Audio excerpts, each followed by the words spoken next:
Oh, hello. We are live. Hi. How are we? I forgot about streaming for a minute there.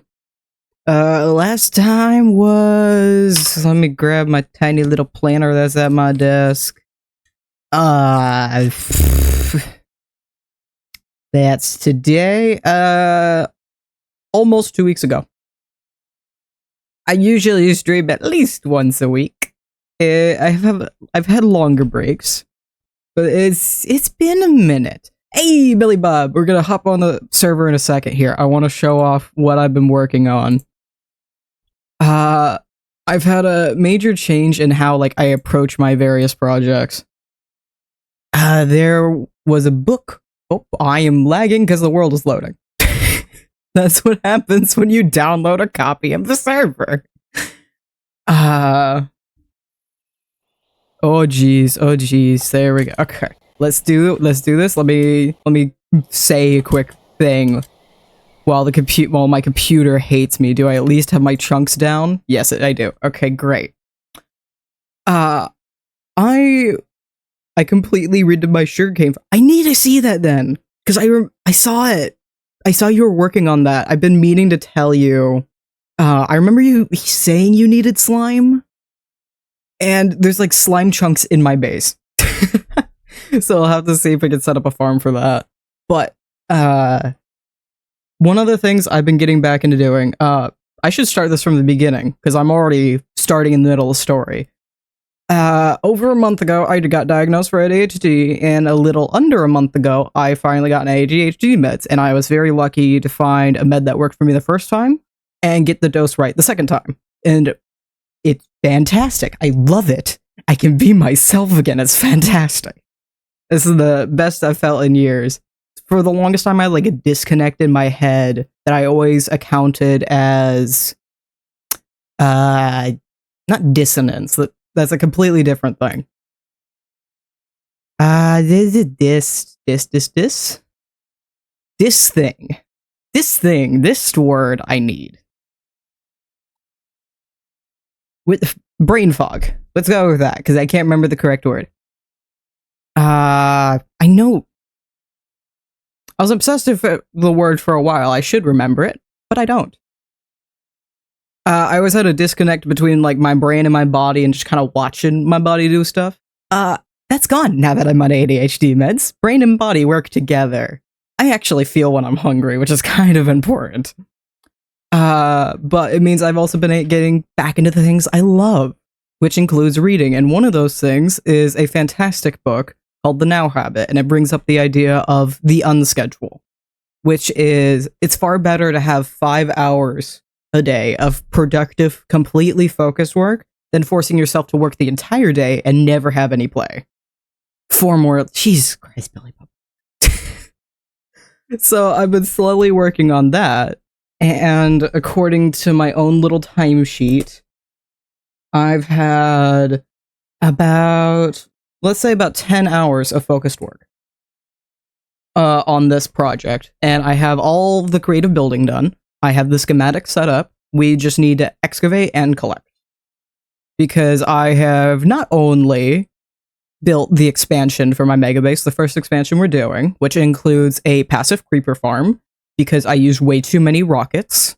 I just want something passive and small, which includes some passive sugarcane, a automatic rice farm that I figured out how to build all on my own. It's great. I love it. As well as automatic onions and carrots. So we have automated fried rice at this point, and a little trading hall. And of course, I need a villager breeder for the trading hall. And that's kind of important for the server. So I'm like, okay, let me build something upstairs. And then I built an entire town strip. And also built a portal for the shopping district. This is nowhere near the shopping district. Yes, cute music. This is nowhere near the shopping district, this little spawn center I've made. But I also built a portal for the shopping district. And a giant bridge that spans across the gorge next to the shopping district that goes to the cherry grove where Misty and Lilac are. So let's go show all that off. Let me actually game. You. Yes? Please? Please? Thank you. Okay. We're gonna ignore everything behind me, because a lot of stuff's going on behind me. And I fear if I use Journey Map, it will show it, and I don't want to do that. Last time Passion SMP showed up on stream, we were making Warden's little cubbyhole. This is a copy of the server on the 18th, which happened after I did that. This is actually on the server right now. This is not something I built on this world. I made a little area for Wither. So I now have Warden and Wither, and they have their own little spaces. And what's going on over here is I forgot which way I was going in my expansion for a minute. And then I realized it's far more productive for me to expand this way because it works with everything else. I wanted the trading hall and the automated farms nearby this space, but it'd be really awkward to expand this way and this way. So I'm like, okay, we're just going down this way. So we have the iron farm right here. And then this is a little trading hall. Villagers can't get out of the honey block, so it means way less for me building. And then trapdoors in between, because now they're stuck in their tiny little cubicles, and it's perfect. This can fit, if I remember my math correctly, it's 24 per slot, or per corner here. If it's 3... No, that's 28, right? Wait. Math. Or there... Is that 8? No, that is 24, because it's 1, 2, 3, 4, 5, 6, 7, 8. Yeah, 8 times 3. For some reason, I was thinking 6 times 4, and that was not correct. So we can fit almost 100 villagers in here. I had infinitely worse designs previously. Though, no. I had giant pyramids of villagers, and it was efficient. It made great use of space. I don't like it. And while I was trying to figure out how I wanted to approach that, because that was the first thing I tried to do. While I tried to figure out how to approach that, I'm like, okay, let's build a little creeper farm. This one, I've built enough creeper farms at this point, they're all basically the same. You have trapdoors, so only the creepers can spawn, because zombies and skeletons are 2 blocks tall, and then these white carpets prevent spiders from spawning, so now only creepers can spawn here. And then you strategically place a cat. So, when a creeper spawns, it's peaceful. When a creeper spawns in, it goes, oh no, a cat, and walks right off the edge into my little collection area. And I have, words. And this structure has become a #1 thing for me. I actually have a schematic of this room specifically with this structure in it. I have schematics for a lot of this, actually, to make this go way easier. And like my mob farm, the corners are not just decorative, but functional. And so all the creeper loot comes down here. And the thing that took me forever that I am very proud of, because the timing of this was horrible. It was annoying. I could not figure it out. I ended up going with the most obvious answer, but it's fine. It's my rice farm. The glow lichens stops the water from moving around. I discovered this for the water elevator for my skeleton farm last season. And then this is all connected to just a measly little sugarcane farm right here. And I don't care about these drops at all. I don't need it clogging up my rice system. So literally, whenever the sugarcane grows, because it takes a while to grow, I tried this with bamboo. I won't be back on the server until a little after 8. Alrighty, no worries. I'm thinking we might go on until, I had the section out until 8, but we started late and I really want to get some stuff done, so we might stay on till 9. I tried doing the system with bamboo. I've tried doing it with long-ass complicated systems of... I tried a lot of things. What is the thing I'm trying to think of? I tried this with daylight sensors and doors and frickin' calibrated skulk sensors, because that was a mess. I tried this with bamboo, which grows way taller, but it also grows way faster. Sugarcane is the obvious and correct answer. I tested this so much. Anyway, all of that works. It is fantastic. It is a huge layer. It doesn't always grow all the way, but most of it does. So in the time I'm going to be building everything else, because this was the second thing to be built, I have got a fair amount of rice. So in theory, with people being on all the time, as long as this is somewhat within range, it should be growing. And of course, if I ever need extras, I always have my farm upstairs. My manual farm. There's the manual farm upstairs. But my favorite thing, I did this also mostly by myself. The only thing I really needed help with was figuring how in the hell that thing works. Yeah, I'm looking at you, Corey. And then I put my own little spark on it. I specifically need carrots and onions for fried rice. And there's a fun little fact I learned ages ago that is very specific, and I love it. Bees can actually help crops grow faster when they're pollinating a flower and they're bringing back the pollen. It can force a crop to mature to the next stage really quickly. And so if you have enough bees, you can actually have a really frickin' good automated crop farm. And I took forever figuring out why this wasn't working. I was missing the beds. I was staring at it for like an hour and I saw 1 or 2 tutorials had beds for the villagers. So I'm like, maybe that's what I'm missing? And it was. It very much so was. But all of this side has my onions, the other side has the carrots, and, as per normal, my storage system down below. This side with apparently some rails and some onions. And over here, all of my carrots. I know you were working earlier. Why are you not working again? Is someone trying to steal your bed? Is this what's happening? Do you not realize your bed's here?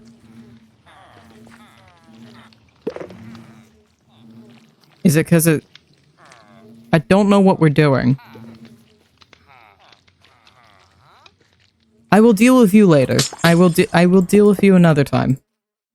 I will check that out tomorrow.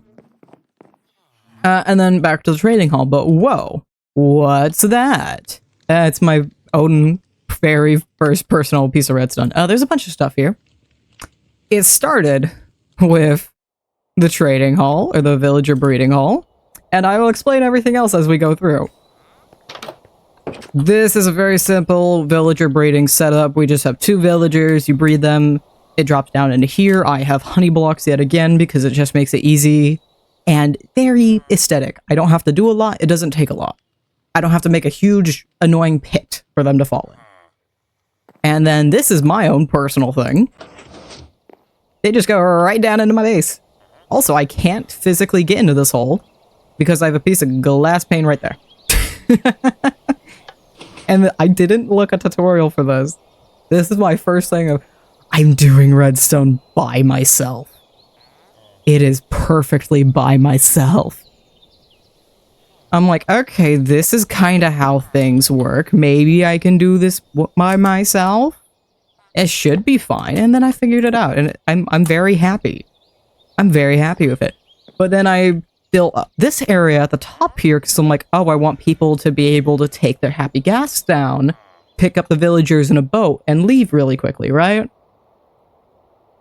And I'm like, wait, I could make happy gas parking, because that would be actually really useful. And so we have happy gas parking. we have garage doors thanks to Macaw's doors, and we have full happy gas parking. And in the middle of me building this, I now have these 2 shulker boxes, which are exactly what you think they are. And I slowly sat here with a loom and a couple tutorials and wrote out all of the letters and numbers. A few of the letters and numbers I did in my own way because 6 was a full brick and they used a couple steps they really didn't need to. Same thing with like X and Y. The specific tutorial I was looking at was using the bold ones. I'm like, you can wait. You're wasting so much dye on this.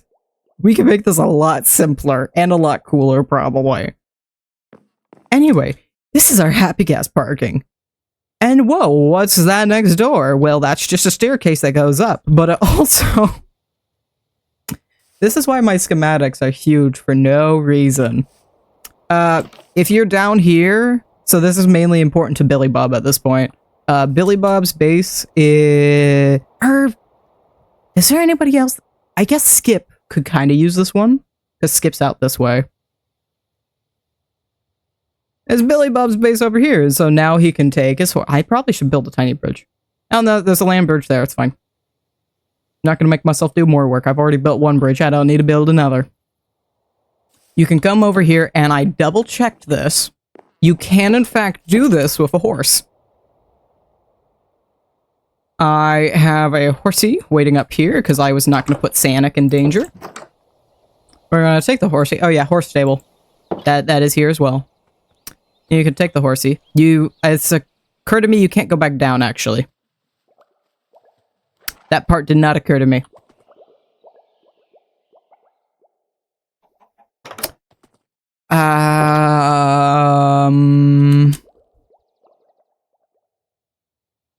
Well, there's a mountain.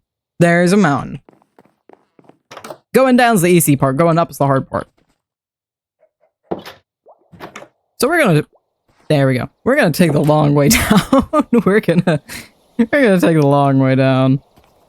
Because this part's the easy part. You could do this without taking pretty much any damage. Except me, because I'm an idiot. You could come in here, and you can actually go up without killing your horse. It's great. And then you put the horse in the horsey stable.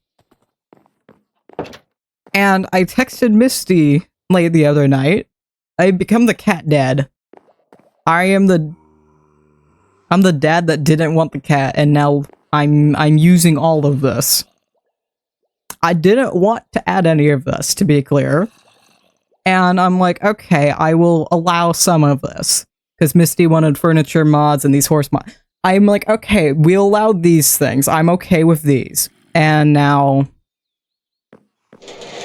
I'm making happy gas garages.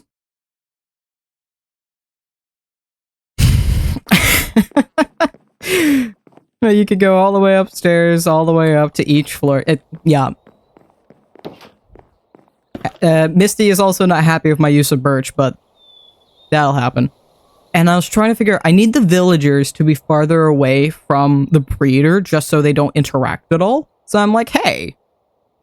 Oh, wait, hold on. More important. We have a giant statue at spawn right now, so I'm gonna make a pedestal for the lilac statue. Just a quick little add on there. I have my little fried rice stand over there.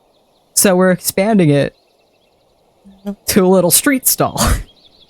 So you can come over here, and it's literally perfect. If you use our sit mod, we have a sit mod, you are perfectly level with the counter.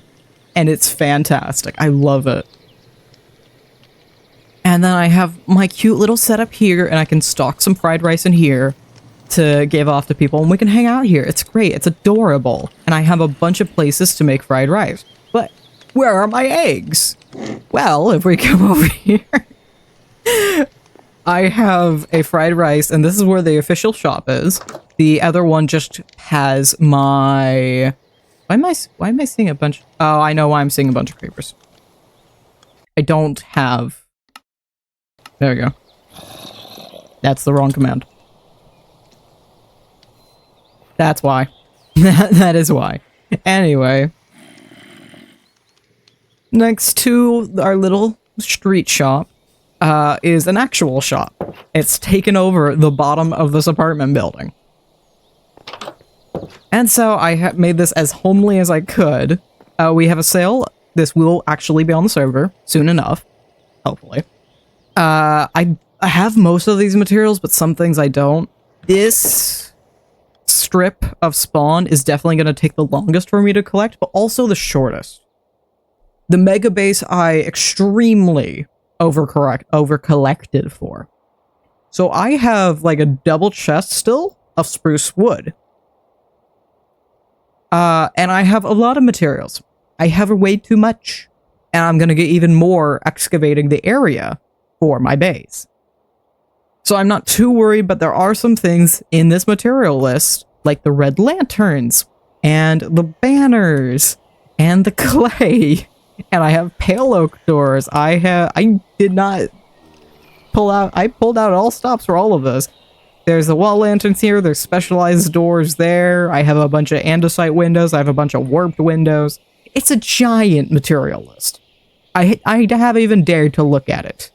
Also, this is a bunch of different colors of stained glass, because I want to do a very slight gradient, because being extra.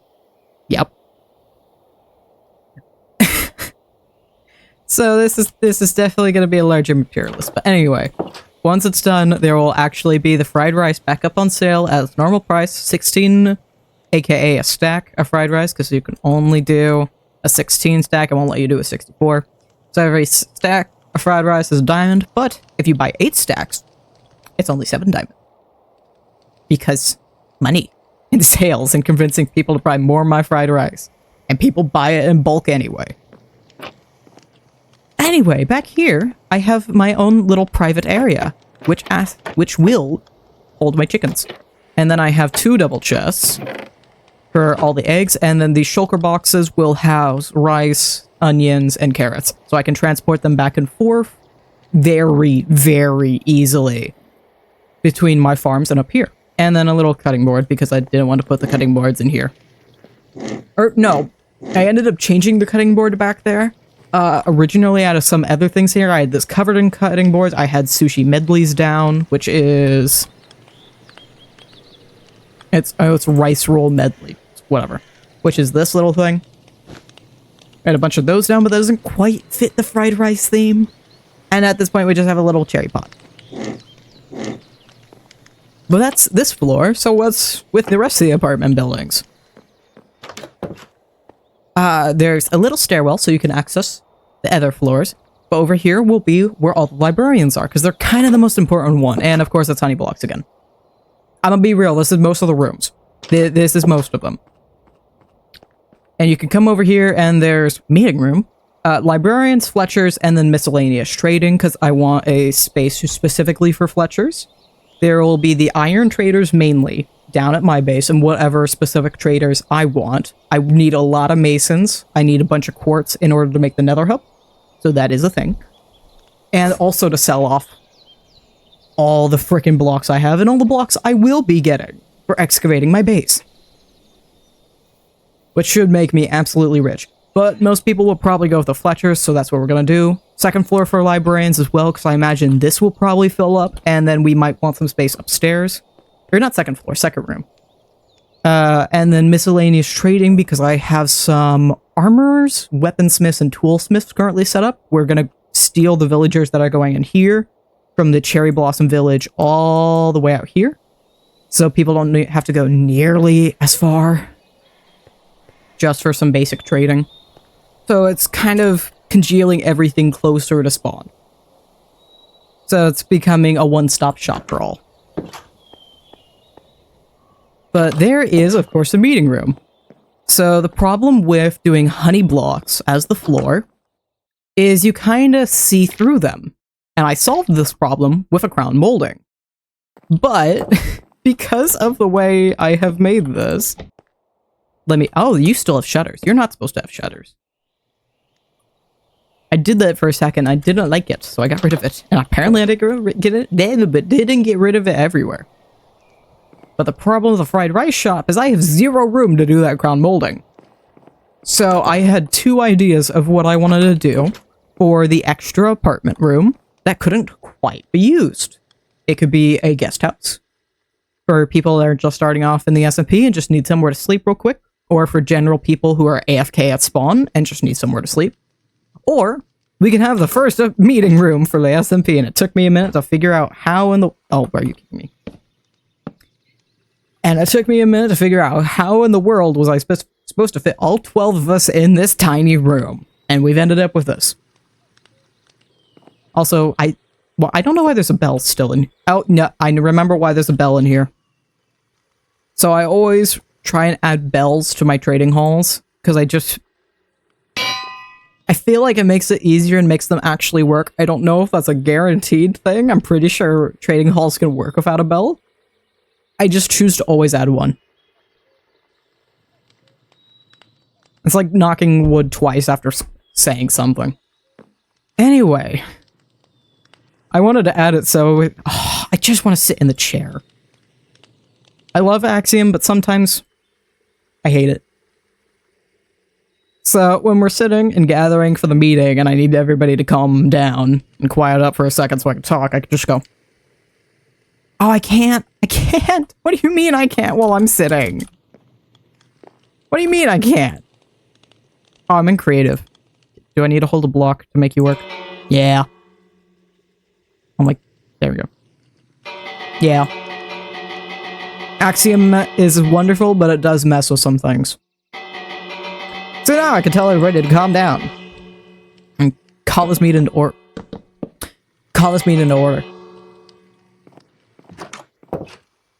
And then the last thing on the list of things to show off before we actually get into Passion SMP, because it's already been a half hour. Here's Dirt Cheap again. This is probably where I'm going to get my bees for the auto farm, Articarp farm. Here's a little shopping district portal, because I'm putting symbols above portals for some reason. This started with... This is a poor rendition of the logo we have for Passion SMP. I don't think most of the players are even aware we have a logo, but we do have a logo. Let's show off how poor this rendition is. Hold on. I spent like an hour going through many different versions before I landed on this one as the best I could do with the specific grid size I needed. To be fair, it's not that horrible, but it's barely correct. It is very, very barely correct. Anyway, it also, because of the chimney, the PSMP logo is meant to, one, look like a heart, and also look like an atomical heart. So I play with both of these, and we're mostly focused on building, so there's the little roof of a house and a chimney. And because it's a chimney, the dragon egg's just chilling right here. I managed to find a block that pretty well fits in with it. This is cobbled basalt thanks to Stoneworks, which is a wonderful mod. And so I've just started doing symbols on top of portals. I couldn't tell you why. But we have a little money sign on top of the shopping district portal. And then this giant bridge, which goes all the way over to the cherry grove. And I like being accurate with my building. I do appreciate some good accuracy. The more accurate it is, the better, in my opinion. If it's actually believable, and I can look at that and go, yep, that's a bridge, and not be like, would this work? If I'm not struggling to think of, oh my god, this is a horrible construction, I love it. The more real-life looking it is, the better for me. So I actually went and looked at bridges for Gorgeous, and this is how we ended up with this. Also, the way I built this, I find so cool because I discovered this function. So I have Axiom right now. It is a wonderful mod that just adds a few little things like a color picker, which I've been using religiously. So I can put in the white wool, and it'll start giving me other white blocks. And it's fantastic! And if I grab you, and let's say you, it has a gradient maker. And you could ask it to all have the same texture. It's fantastic! I love Axiom so flippin' much. Okay. And there's this new icon on the very right end of my hotbar. So I can like click on things to move them around.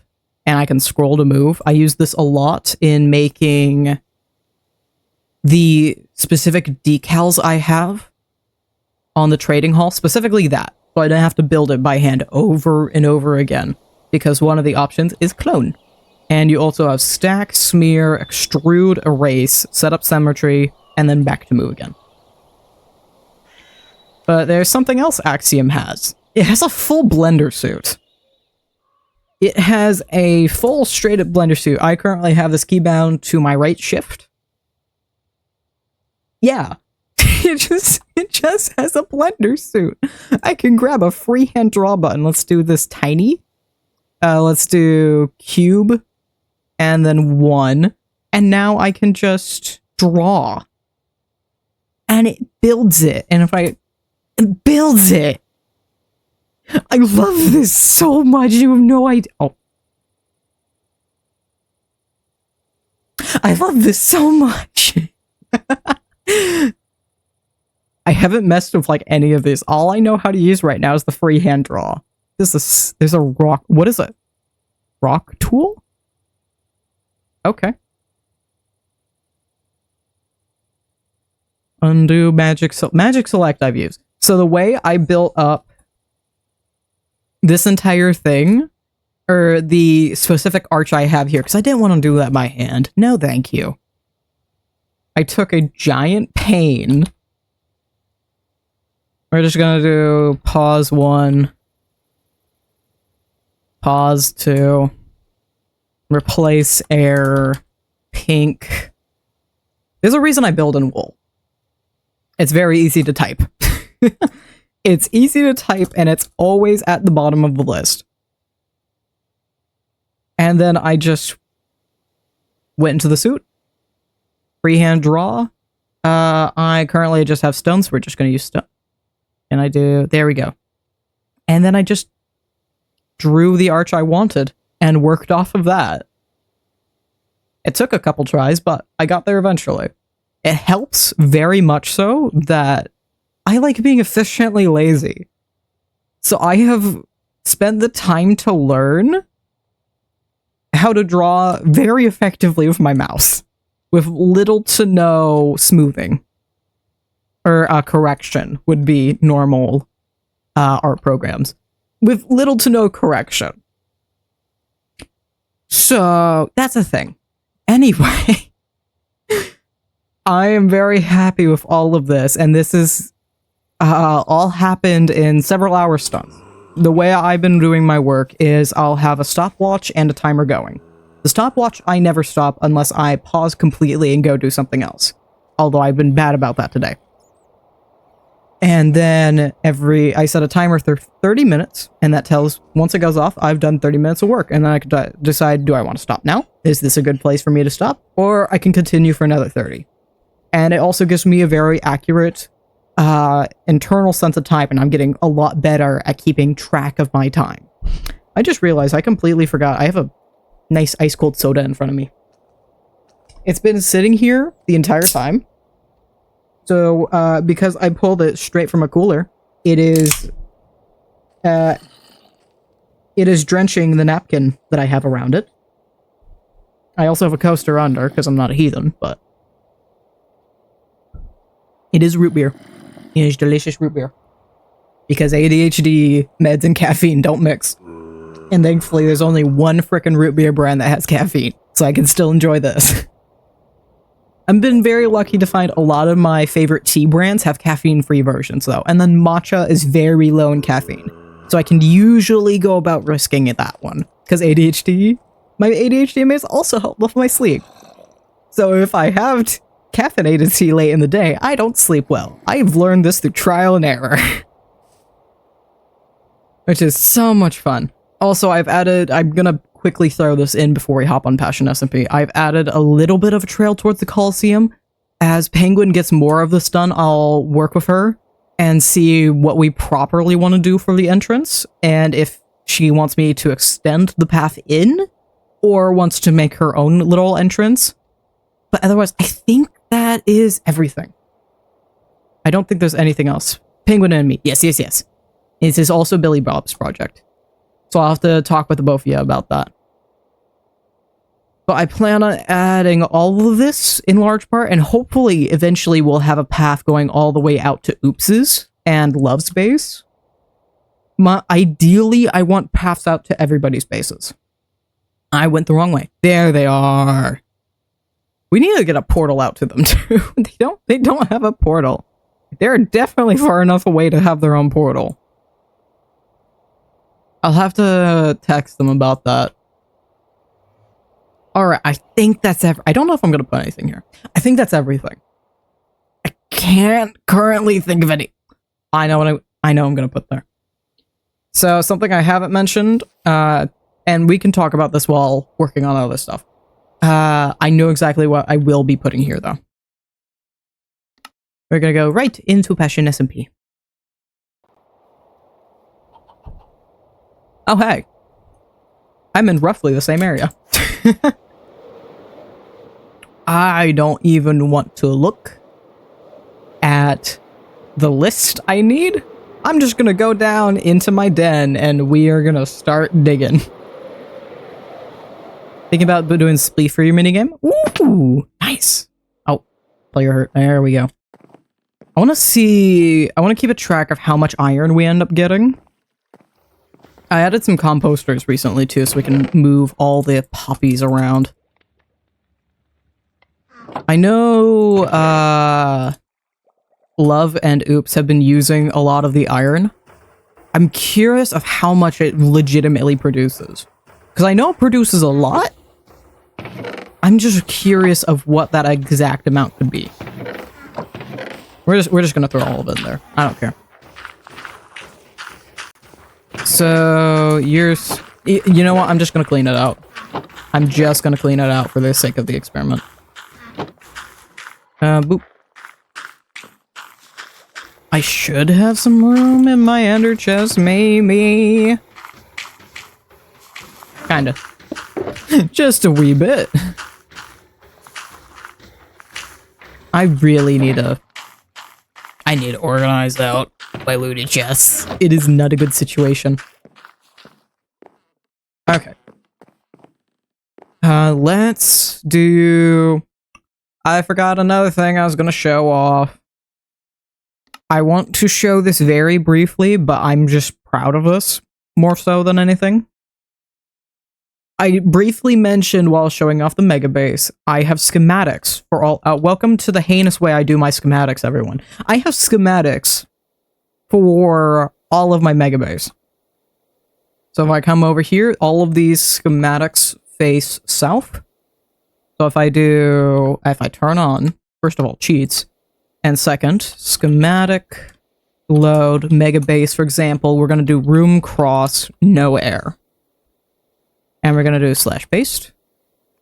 And it generates this structure, which looks a lot like that one, but it's slightly different.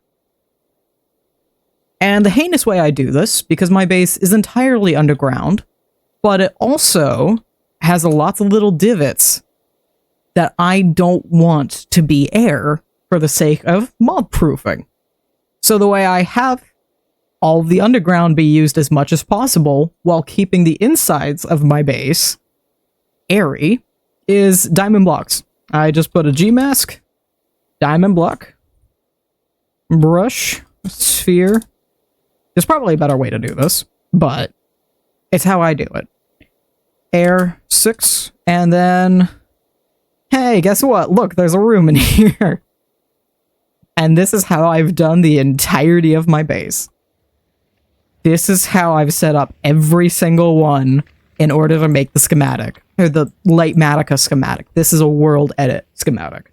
There are too many schematics in this game. So the reason it's called cross is because I currently have a cross in the center. There are two types of rooms I make. Cross is in the center, which has been used for the iron farm and trading hall and my storage rooms. And then the other version, if I stand right here, and we go back up, we're going to change this from cross to center, NA. And I'm going to get rid of Gmask, because otherwise it's not going to actually paste anything. Paste, and then we do Gmask again. Diamond block. And now the center is going to have a center. And this is the basis I have used for my farm rooms. And I have it set up now, so I don't even have to build the farm by myself, which is what I've been doing for the first couple of them. And by the time I made the auto-crop farm, I'm like, okay, I'm using the exact same build over and over again. Let's make my life a whole lot easier. Schematic, load, megabase, room, farm, NA. And then we paste yet again. And back to Gmask diamond block. And now we have a base for a farm. And the center is completely air, so I can do anything I want with it. And then below is completely barren, so I can also do anything I want with it. Which is absolutely perfect, and I love all this so much. Welcome to the... But yeah, this is how all of the mega bases started out, pretty much. And I have the same thing called Mega Base Hall NA for the hall. So I can expand it out at pretty much any point. I have all the base schematics I need. I never have to build this by hand, that is, on copies of the world, ever again. It's all set up for me. The only thing I have to worry about is interiors. Or furniture? Decoration. We're gonna go with that. I don't have to worry about the form, I just have to worry about functions now. And this is exactly why my base is set up like this. I never have to worry about anything ever again. I made it so it's a repeatable pattern. And it's perfectly repeatable. The only thing I have to worry about is this stupid crosshatch pattern I decided to do. Because it's the worst possible thing. There are so many builds down there that I've had to change and redo the room because I realized halfway through building that the crosshatch pattern is wrong and I need to reorient the way I've placed the schematic. And I have to rotate and paste it from this direction. Not that... it's annoying. So what we're going to do is go through Lightmatica. I have it bound to F4 for myself. Because I actually... Is F4 bound to anything in normal Minecraft? I know F5 is people's normal third person. I have it to my mouse, my middle mouse, and my F5's easy place. Anyway, load schematics, Megabase Expansion 1, load. And that's all the blocks that need to be air. And I actually need to toggle you all the way. Yep, up, up, up, up, up, up, up. We're gonna put it to about 50 because I trust that number.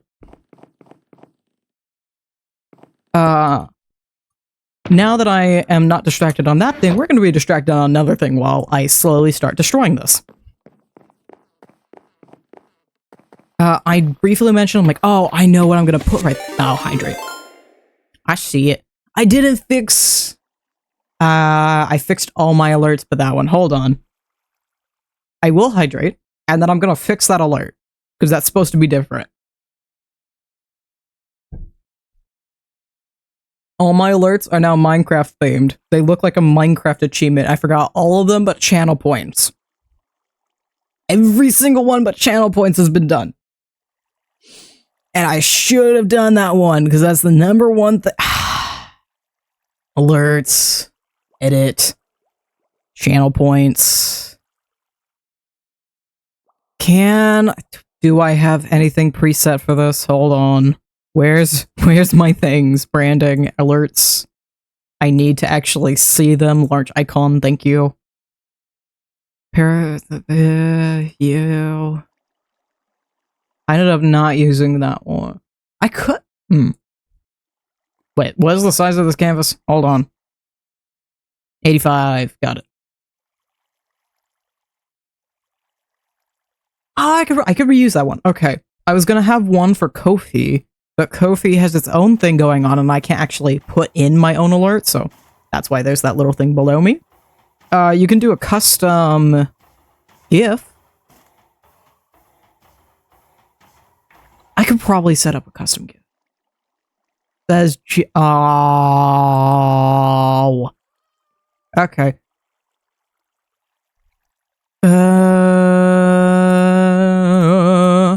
So how I've done this is a wonderful website, by the way. Hold on, let's do this. Whoop raw. Click, clicky click. Clicky click.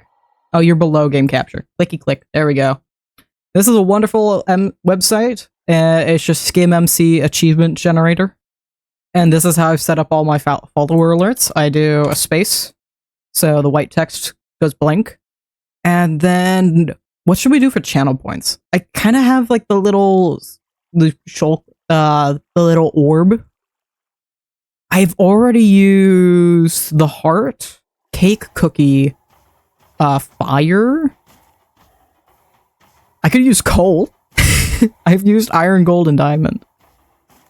Sign, maybe. Wooden plank, crafting table, chest, bed.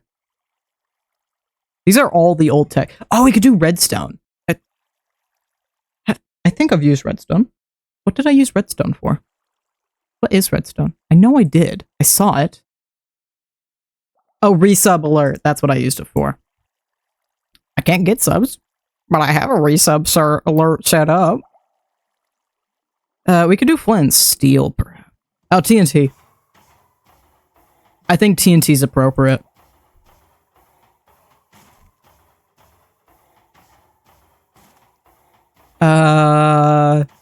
Parasite use their orbs? A parasite use the orbs? Because I have most of these set up. The follower message is now another... Wait, hold on, I can just show these.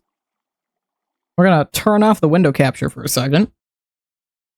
And if we go over to chatting screen, if I show off, we're gonna go new follower and send test alert. So, another parasite joins. And I have similar things set up, so... Subs are a parasite has mutated, and there are different sounds for the different tiers of subs.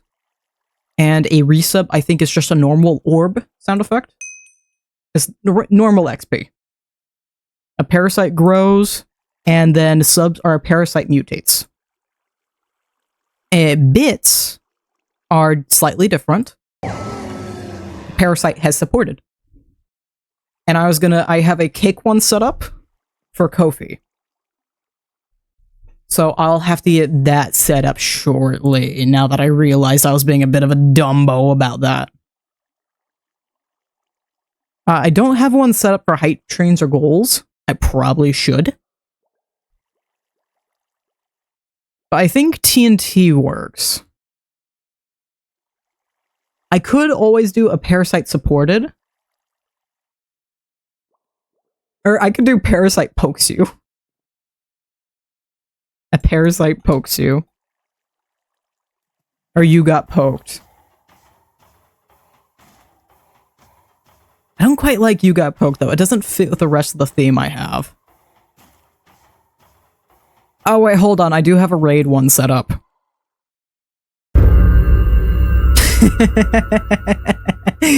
I'm very happy with that one.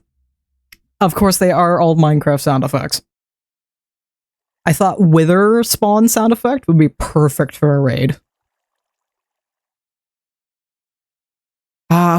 There was one that the sound effect is the Ender Dragon dying. I think I wanted that for... I have Warden Death for the bits. I think I wanted the dragon dying sound effect for Kofi. Parasite supported, join the parasites. Parasite mutated. Parasite grows. Parasite joins. I could do parasite pokes. A parasite pokes Mew. I don't really like that, though.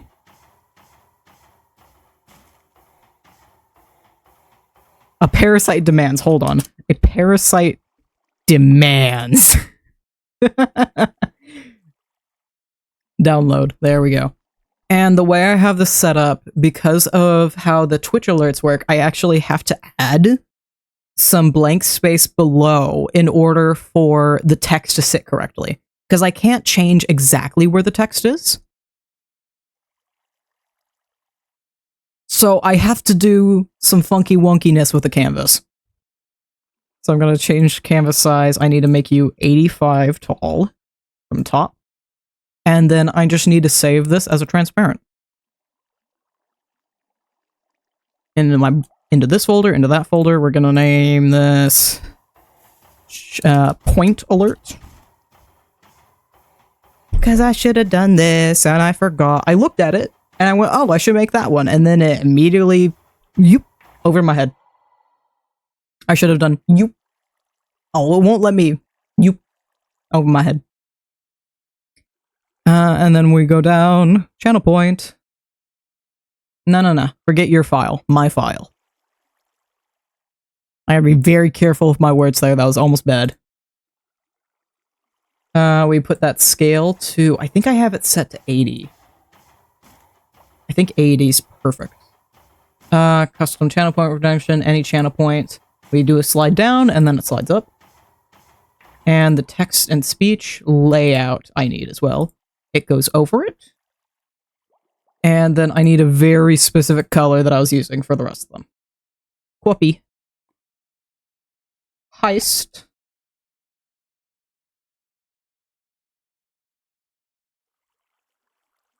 Forget username just redeemed. Demands.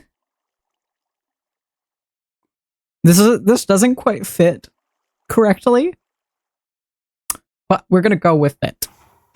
And then a drop shadow on the text. I almost want to make... We're gonna do the scale up. Yeah, we're just gonna scale up all the images. Save. Because I had it at 80 so it'd fit better.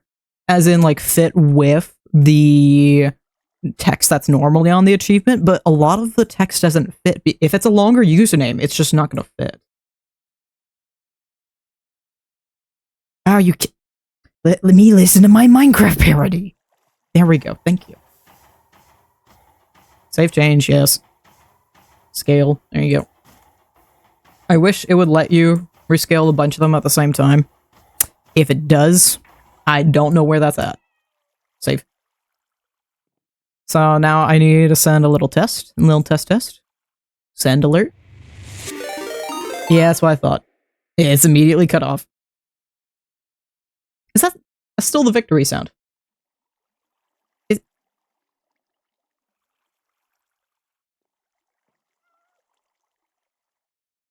I need a sound effect for this. Oh no.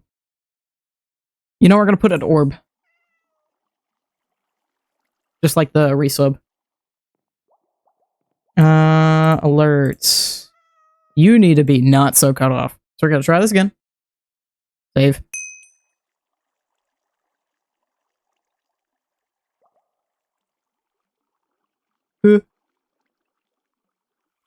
There we go. Beautiful. Perfect. I'm gonna make that a wee bit smaller. That's really... oh, no, it will make... Let me make it smaller. It's just being funky. And we're gonna try that again. Yeah! There we go. Is it cut? It's not cutting off anything! Perfect! Parasite demands! Alright, cool. I should have done that a while ago. But we did it! It's fine now! It's fine now.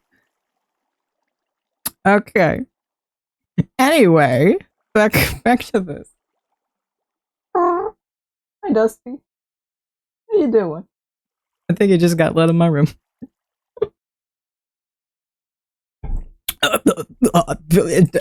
Hold on, cat. Cat. I need cats for the creeper farm.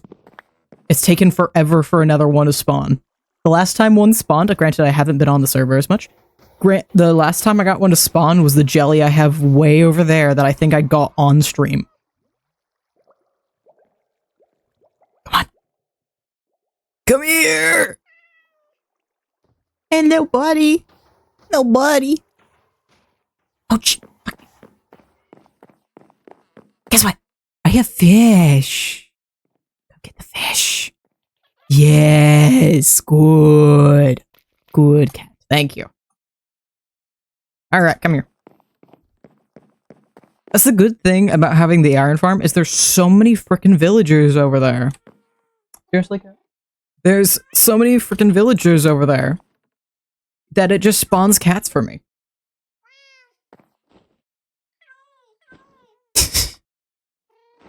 There you go, we're gonna put these guys over here. They're gonna be right there.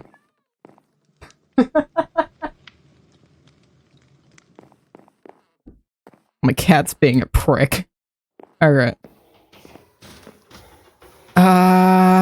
Fish go back in chest. Fish goes back. No. Fish goes back. Right, before... I'm all over the place. Words, thoughts. Yes. I have those. Occasionally. I just wanna get up here. I wanna start destroying stuff. I need to make a staircase, and apparently the sphere of my brain that thinks for itself also destroys blocks. And it can't do both at once. Okay. So this is the space I need to be in. Perfect. Okay. We're gonna place a block there, because mine's about a 5x5 area. And now that I know the general spot I need to be, we're gonna go... Boop, boop, boop. This is gonna move it down a bunch. Oh, geez, I pushed that way higher than it needed to be. You are way... Yeah. There we go. And now we can go all the way until I stop seeing pink.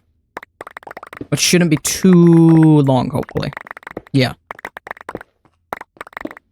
I briefly mentioned... Let me double check. I want to check the block. Oh, it does need to go one more. Okay. So it's just a little off. Just a little bit.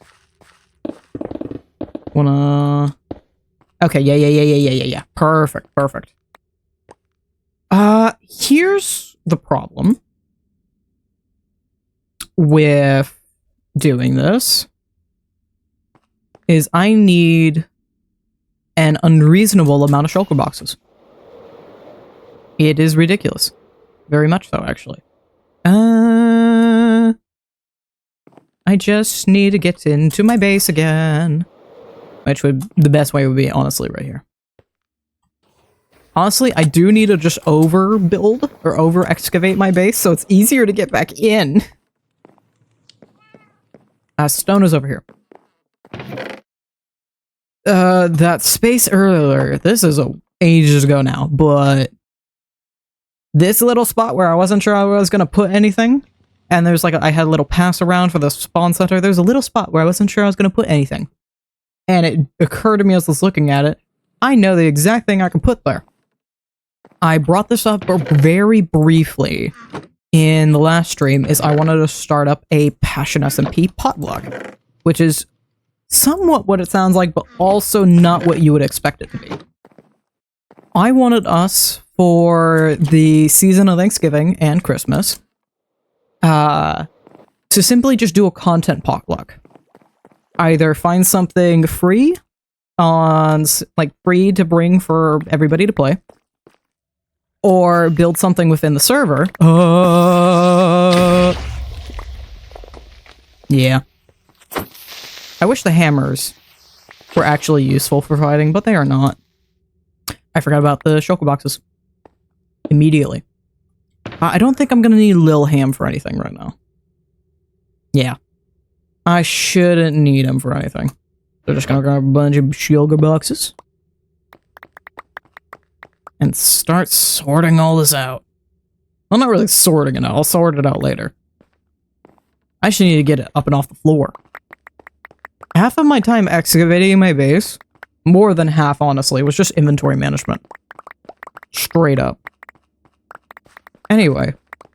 The Passion SMP potluck is a content potluck.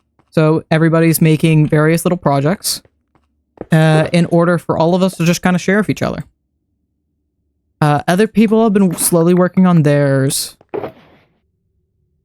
And the one I want to do is a game I kind of love a lot. And I think it'd be really fun as, one, a way to get to know each other. And get to know the other streamers in the server and content creators in the server. And two, I just genuinely love playing it because there's a lot of weird things about me that I can just kind of pull out of my butt.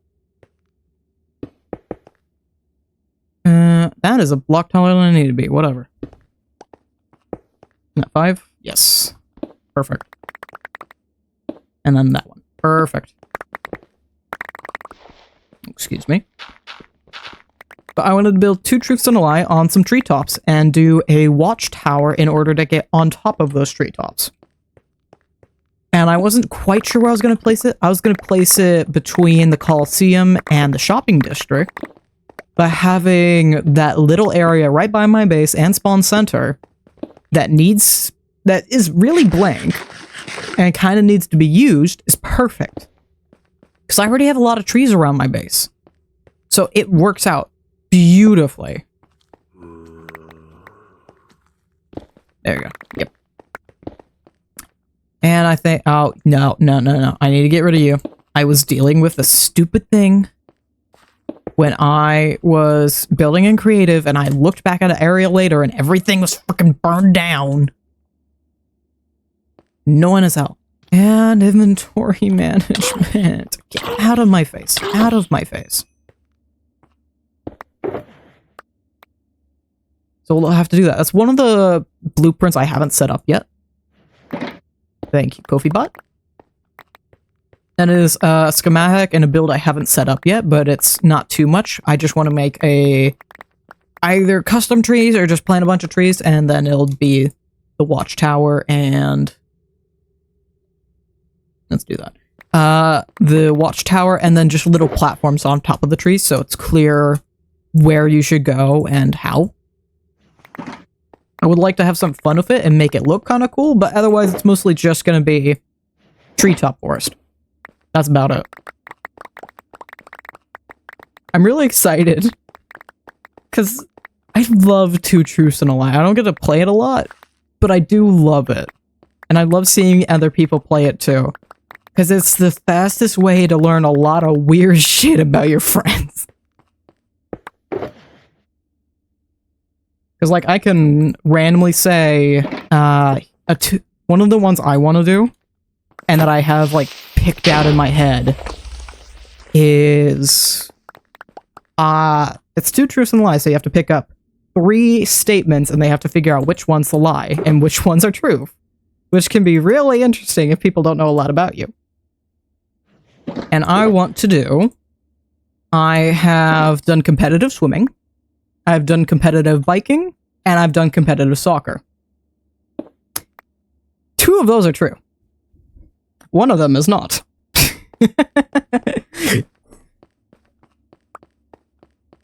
So I have a lot of fun with it. I really enjoy it. And I will probably give people a heads up when it's done and give them like some time in advance before we do it so people can have time to figure out what exactly they want to say for theirs. But otherwise, also I have a bunch of torches over here from me lighting up my caves. Trying to follow where this was. Boop, boop, boop. I didn't even tell the server I was live. Hold on.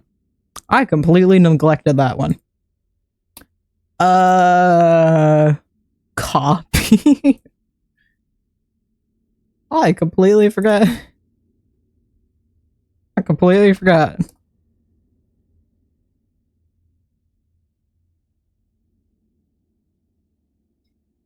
There we go. Okay. And then una más. Okay.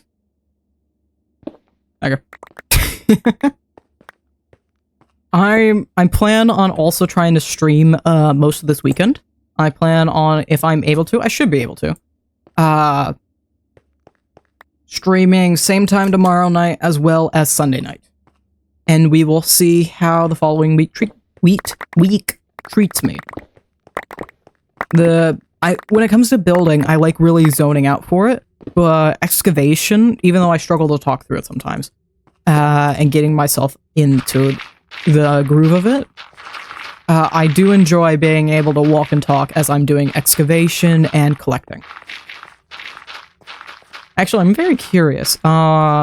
This expansion is technically the same size as the Mega Base, almost. The only difference is the hallways, but it is, again, 4 rooms.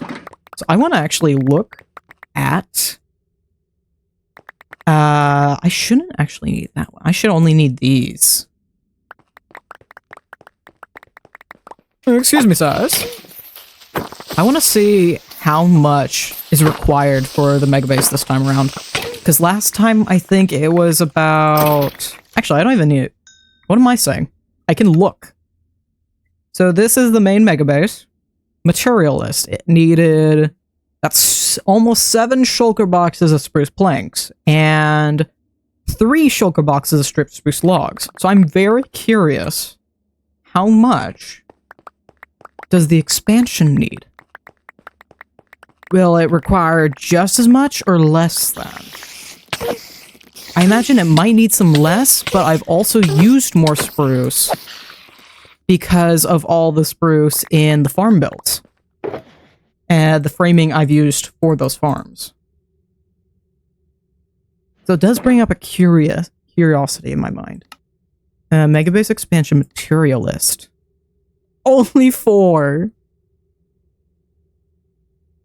Only 2? Oh, you are baby amounts. You don't even need a shoulder box of stripped logs. Or a dark plank. Oh, you are so easy. You need a lot of spruce trapdoors, but I expected that one.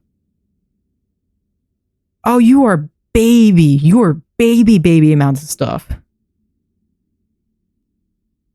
The only thing that's invested deeply. The only thing that's going to be slightly annoying is the honey blocks, but that's only a stack and a half. And the bees will be another one. Bees and honey blocks, because I do have. Oh, that's why I need that. Yeah. The bees and honey blocks are going to be the annoying ones. Because that means I need to sit and breed up the bees, which should be somewhat easy, considering the ridiculous amount of poppies I have, thanks to the iron farm.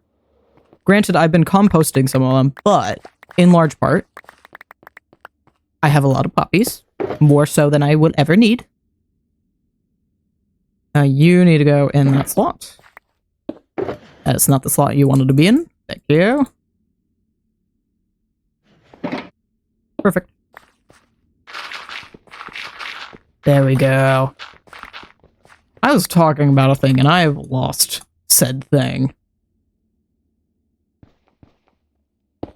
The shopping list is... Oh yeah, walking and talking. I like when it comes to building just to zone out for the day. It helps me far more. This stuff I can really walk and talk through it. Building, no. I'm going to get distracted. I'd much rather have a clear time lapse than anything else. Because if I don't have a clear time lapse, it's very annoying to edit around. And I would prefer not to have that problem.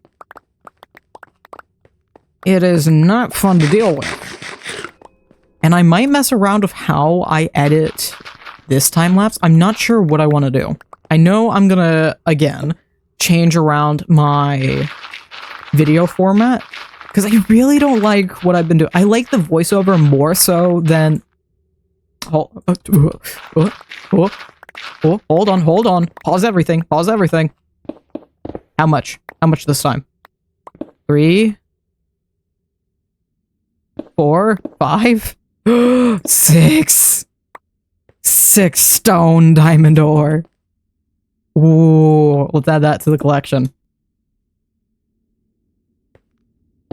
And throw a bunch of stuff in the shulker box. Add it to my collection. I now have 20 pieces of diamond ore. And all of it has been from excavating this space. I got really lucky and found an 8 one time. And I was so happy with it. Also, I don't think this has been mentioned anywhere yet. Excavate, I think I briefly mentioned it in the very end of the Mega Base video. But it took me 2 entire days to excavate this area. Again, mostly inventory management, but 2 entire days. It was not fun. That's part of the schematic. That's part of the schematic.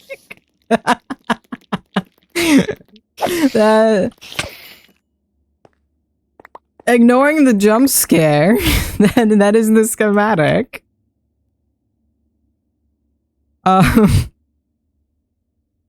That's... I don't know why it's not showing. The Fletcher. Hi, sir. He's not happy to be here. Anyway.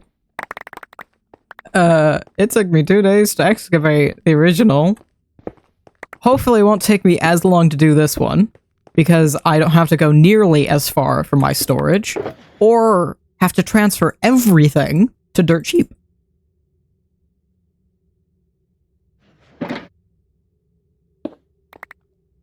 You go there. Boop. And we should probably drop off in a second here. Because while the Destructor Hammer is amazing, it does actually take... It got down to yellow or orange multiple times while I was excavating this place. And the thing takes like an hour to recharge. So I'm gonna have to check in with Penguin. I need to look up how their silver farm works. Because I'm really curious if the silverfish farm will be faster than the Enderman farm. It probably will. Straight up, it probably will. I want to see if the silverfish farm repairs this faster. I don't think we'll get to check that in today's stream. It's probably going to be an off-camera thing. Or maybe a tomorrow thing. I think probably what I'll do, I'm going to my third Thanksgiving of the week tomorrow. Because I have a huge family, and this is the one holiday that everybody agrees, yep, we're going to plan something. And usually it's fine, I get 2 Thanksgivings, that's alright. That's not too much. But then one of my aunts decided she was going to host her own. Thankfully, it's more of a leftovers thing. This side of the family that the aunt's on meets like once a year, and you don't plan anything for the rest of that day. And it's literally just going to be my family and her family. So it's going to be a small thing compared to everything else I've been to. And it's just Thanksgiving leftovers. So hopefully it won't be too much. It shouldn't be, at least. It should be a very calm, quiet thing compared to what my family usually gets up to. Which is to say, I brought my long-term best friend. I have nicknamed them Sugar Cookie on this channel, aka Cookie. I finally brought Cookie to one of the Thanksgivings because they had never been to one. We apparently have pictures of them showing up late after one of them, because this side of the family that always does huge Thanksgivings typically will meet up before actual Thanksgiving in order to have our own small private family ones, and then we have the big one together. Apparently they had shown up at the end of one, but never had been there for the actual Thanksgiving part. So... So I took them to one. We drove an hour out. It was a 2-hour round trip. We drove an hour out to one of my uncles. And somehow we ended up with like most of the cousins, like 90% of my cousins. And quick reminder, I have a huge family. We averaged like 4 kids per set of parents. I have a huge family. I have like 4 sets of aunts and uncles on both sides. Or on each side, I should say. That's the correct wording. I have 4 sets of aunts and uncles on each side. So to say it was overwhelming was an understatement. We had about a dozen of us cousins in the living room, and then another dozen to 2 dozen aunts and uncles in the other room.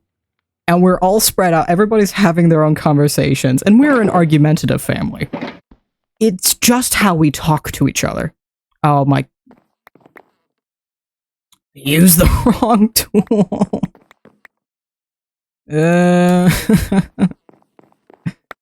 Okay, let's fix this up real quick. We're a very argumentative family. This is just how we talk to each other. Within minutes of us being there, my brother and a cousin were arguing over the specific safety scissors we used in elementary school, because one of my younger cousins was using these safety scissors. Why was that the argument? I don't know. It was. It never sounds like an argument to me, but to most people it probably does. Oh, there we go. There's a little bit more. One. Oh, probably that.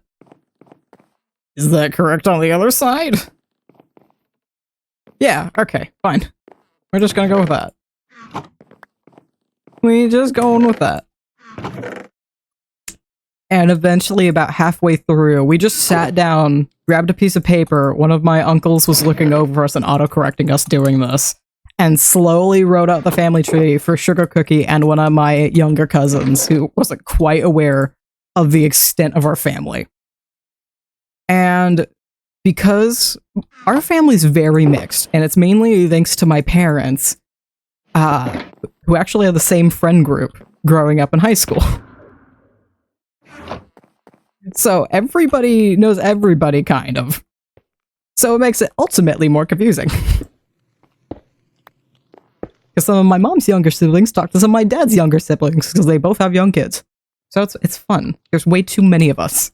And it is extremely ridiculous. Like, we're talking, there's so many of us. A fair amount of Thanksgivings, we've gotten 2 turkeys and or 2 hams.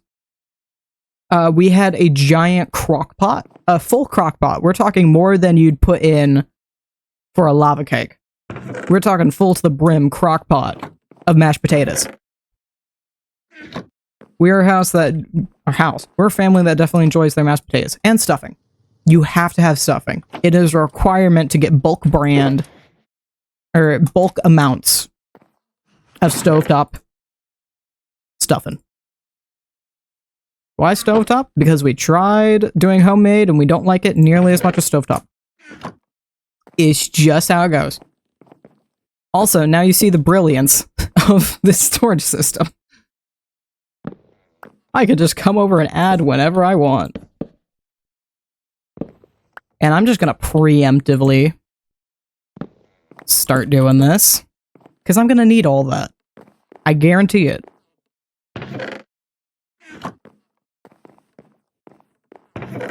But yeah, it's safe to say there's a lot of us.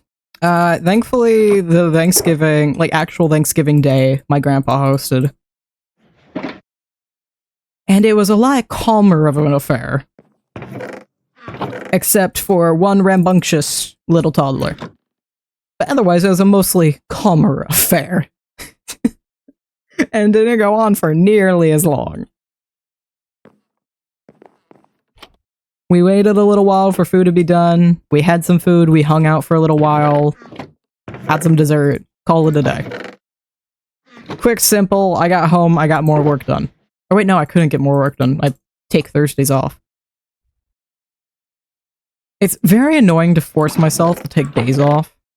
From, like, completely. I do not touch anything work-related Thursdays or Mondays. And it's, unless, like, I have to reply back to somebody. I don't do any work, and it's so annoying. But reverse psychology be damning. And so I woke up this morning, I'm like, finally I can go back to building! I can get some stuff done. I'm tired of playing The Sims. Prince is lit being a brat. I don't want to deal with him. That's a serious thing, though. I'm currently subjecting myself to a legacy challenge, but I decided to torture myself so the Sims lifespans are set to long. So it takes like 50 in-game days from a child to go to teen. Which takes a while. Even at 3 times speed, it takes a while. It's ridiculous. So I'm slowly going through this, and I just spent the past 3 days, in whatever free time I could scrounge up, building a absolutely ridiculous house that I'm too poor to understand. My favorite way recently of setting up Sims houses is I will look up actual blueprint websites. Like, we're talking full-on blueprint websites that are meant for people to, like, actually buy. And then I will interpret it to the best of my ability and reference it into The Sims. This house I've been referencing is a contemporary mansion. It is 2 stories with a basement. And I am far too poor for it.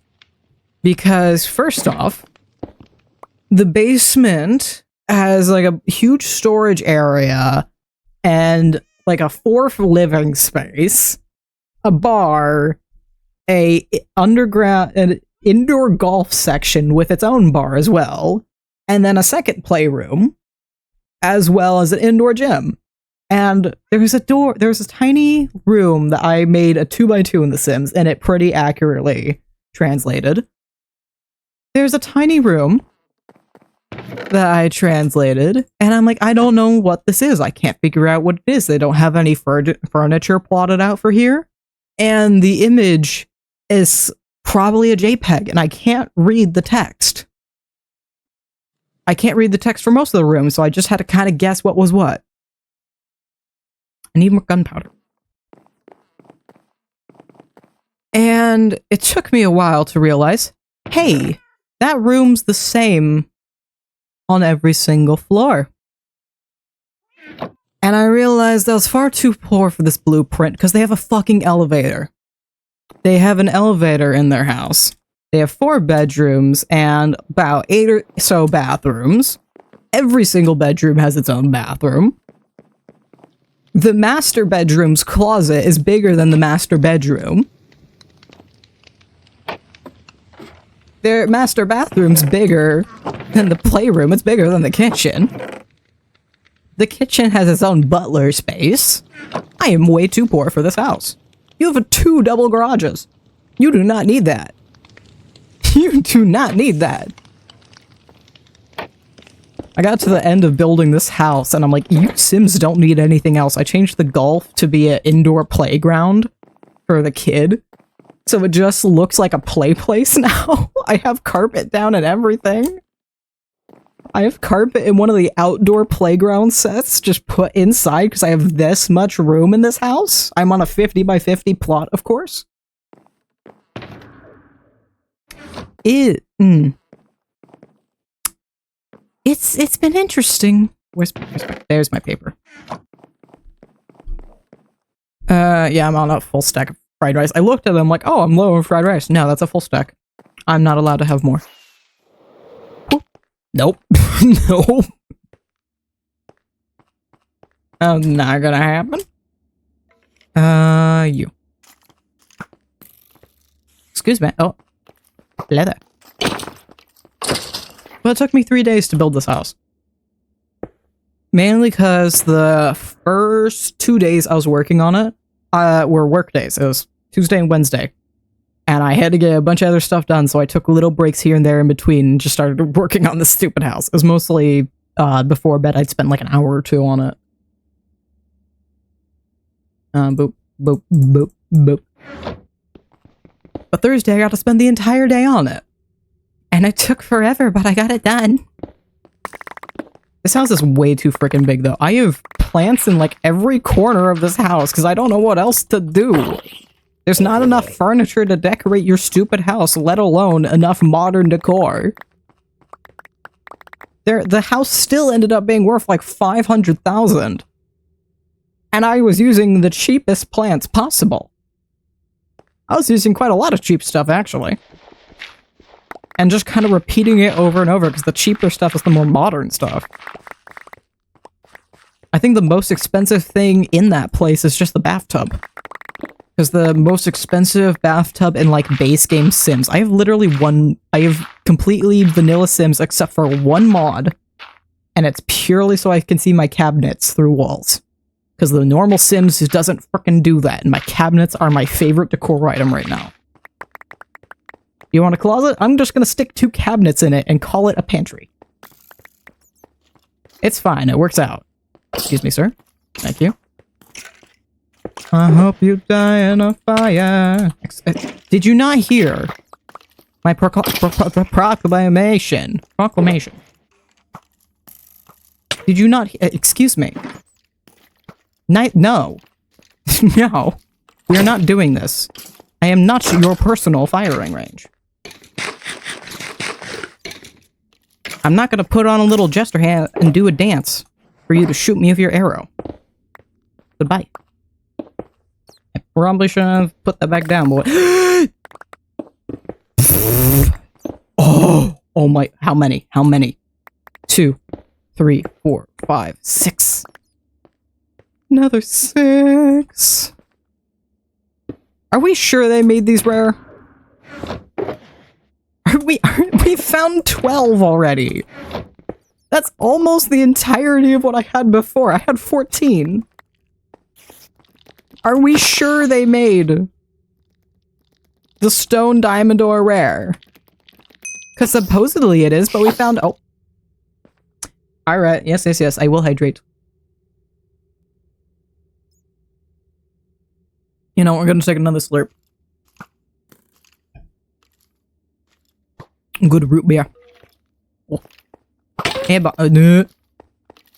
hey, yes. Excuse me, thank you. There we go. Lovely. I was talking about a thing. Sims! I'm currently working with an interesting family, let's put it that way. I'm at a place in playing The Sims where I don't like over customizing my Sims. I started with a randomized Sim. He is a white, blue-eyed blonde male named Vivek, is what I ended up randomly generating. And he is a crime boss. He is just a crime boss. He is a mafia boss right now. And while I was slowly getting up all his funds and upgrading in houses and such, there was a random sim that appeared in the world that was absolutely fucking perfect. She is a blonde, blue-eyed white lady. And she has cute little freckles and a little tooth gap, and her name is Robin. And she is evil. I want to save up to 20... Oh, what was 20k? I want to save up for 20k points. Nah. End stream. Don't forget, we also have nuh-uh for 100, which counters any channel point. So somebody can just redeem a nuh-uh. And your 20 is your 20,000 is down the drain.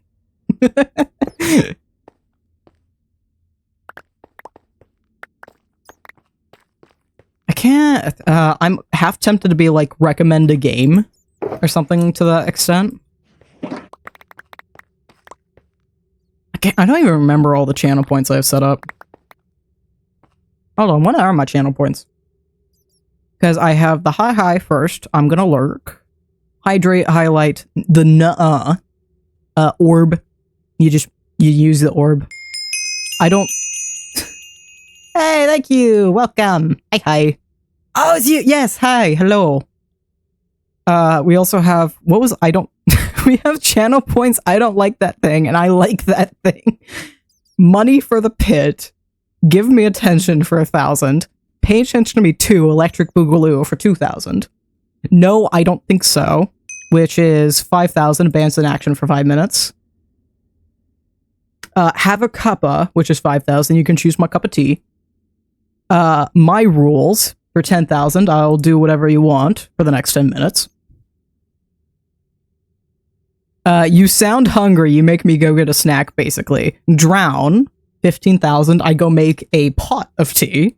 I have a little ceramic pot that I can bring back with me. And then nah, which is 20,000 and end stream. But nuh-uh, the 100-point redeem cancels any channel point. There's no limits on it. You could even counter a channel. You could counter a high or first if you want, and take first for yourself. You can cancel anything. Oh yeah, I was talking about Sims. I ended up with a perfect Sim Robin. She is absolutely adorable, and of course I immediately had Vivek befriend and later marry her. And they gave me the most prissiest, brattiest, blue-eyed pop star looking mofo of a son that I have named Prince. Because at this point, he is the child of a mafia boss. I also got Robin to be a mafia boss. She completed the entire crime circuit. And then The Sims recently added fears. And she had a fear of unfulfillment or something. Basically, she had a fear, and it made her desperately want to change jobs. So I'm like, okay, astronaut gives you a lot of money. I'm gonna make you an astronaut. And then I discovered astronauts have a crime side. You can go down a crime branch of astronauts. So now, Prince's parents are a mafia boss and an astronaut mafia boss. And he's a prissy, preppy, bratty, extremely talented prince. He's quite literally a prince. Also, when he first aged up from toddler to kid, he looked like fucking Gordon Ramsay. He just looked like... Hold on, I'm pretty sure I still have these screenshots. Where are these? Where are these? Image. I'm pretty sure I still have both of these. There he is. he looks like Gordon Ramsay. I immediately changed him, but... Yeah. Okay, where is... he got changed to this. So this is Prince. There we go. Here's his lovely mother, Robin. She is adorable. I love her. She's my favorite. And we have the father, Vivek. Yeah. But this little kid is full of so much attitude.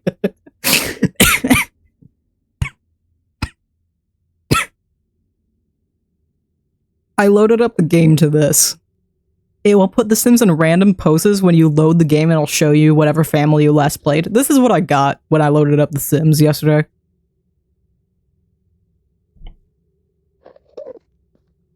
That's great. Do I have any random screenshots? I have the horrible banner I set up. So this is the banner I have everywhere now, and I've also... The half hour before stream... Or... About an hour before stream. Stream was late, because I was eating. A half hour before stream, I set up the tile that's behind me, which is based off of this banner. It's not the same banner. No. The original banner can't be used as a tile. It doesn't connect properly. So I learned how to make a tile with my program, because my paint program is not meant to be used to make tiles. You can. It's difficult. It's annoying to do, but you can do it. And if you stare at it too much, you will see the seams, but we're gonna ignore that. And game capture, there we go. Well, that's how I've been spending my time. I thought, like, forcing myself to take these days off, I'd finally finish. There's a game series I've played since I was a kid, Sly Cooper. And every 5 or so years it's been, I will sit down and go through all 4 games again. And I've yet to actually beat the last game. Because by the time I get to the 4th game, I lose all steam and just kind of stop playing. So I wanted to sit down and actually finish the 4th game this time, but I have yet to do that. I get about halfway through and then I get bored of it. Because there's 2 or 3 games before. The first one, if you know what you're doing, you can easily knock out in a couple hours.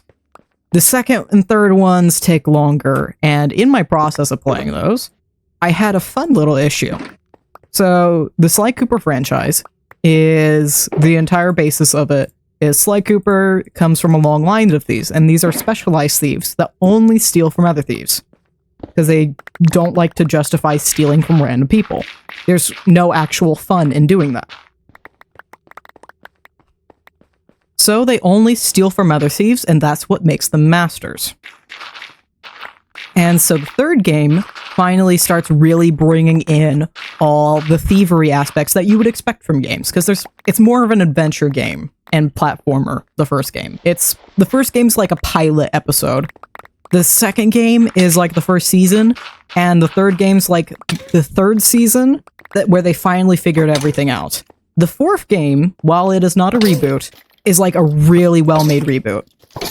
Games 1 through 3 are Games 1 through 3 are like the original Dark Crystal movie, and the 4th game is like the Dark Crystal Age of Resistance. It has all of the right intentions of the 1st, with new technology and new expectations. Because if you have watched the behind the scenes of the Dark Crystal Age of Resistance. It's made by the same company, and it's actually, like, the project was headed by, the John Henson. It's John Henson Company, aka also Muppets. So technically, Skeksis are Muppets. Anyway, it's headed by his kids. They're the ones that were the major people that brought up the project and kept going.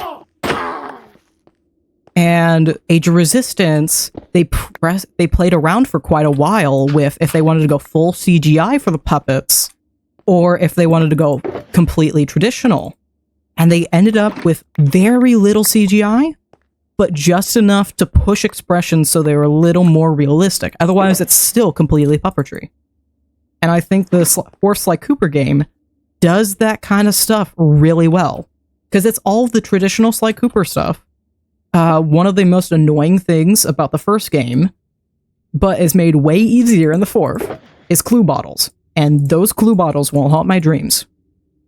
Because there isn't any way to easily find them. No. The only way you can find them is by listening. With a tiny little clink, clink, clink, clink of the glass. And the bottle just kind of bounces back and forth. And the way the clue bottles work is if you collect enough of them in a given area, it will give you a safe, which will give you extra stuff. And this can be anything down from blueprints for the entire area that you're in, not just like this singular room. This entire boss's space. It will give you blueprints for all of it. Another one could give you secrets and tell you where things are. And other ones could give you power-ups and special moves. They bring this back in the fourth one.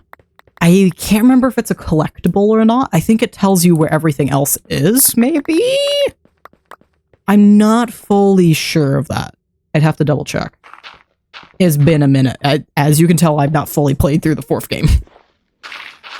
But the fourth game brings back clue bottles, and it continues to use the mechanic that gave me so much trouble in the third game, which is the third game finally brought in. You should have expected it to have it sooner, but they really didn't. Probably because the technology wasn't quite there yet. Safe cracking. And we're not talking like, oh, you find the code and then go open the safe, which was the first two games. No. It uses the newer rumble function, and you have to slowly move it until the controller rumbles. I was using one of my brother's controllers. This controller, he has two of them, and he couldn't remember which one had this problem, so he just gave me one of them. This controller, whenever it rumbles, does a random input. And this random input would back me out of the vault every time. The vaults, the way it teaches you the vault, is by a key story mechanic, so I could not get around this. Thank the stars he has a second controller. And so now I have both of them in my room, and now I don't remember which one has the problem. So that's great. But the fourth one really digs in. It picks off after the third. I strongly recommend watching through the Sly Cooper storyline, because it is actually genuinely great. I adore it so much. Also, Carmelita Fox is adorable. I love her character, and her character gets better and better with every game. They really fleshed her out in the third one, and then she has even more roles in the fourth. And I think it's the third one she finally becomes a playable character. There's like there's brief scenes where you can start to actually play her. But slowly it gets better and better. You.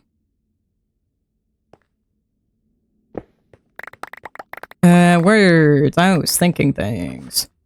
The fourth one really culminates what you would expect of a Thief game and what they probably envisioned at the start of making Sly Cooper. And fits it in within the Sly Cooper universe and what we've expected from the Sly Cooper games. And it's a fantastic way to bring it all together. Plus with a pretty satisfying story that lets us actually live through some of the Sly Cooper past. Because from game 1, they build up, hey, he has all these ancestors. These are the special moves he's learning. And he's learning these moves that his ancestors made up during their times.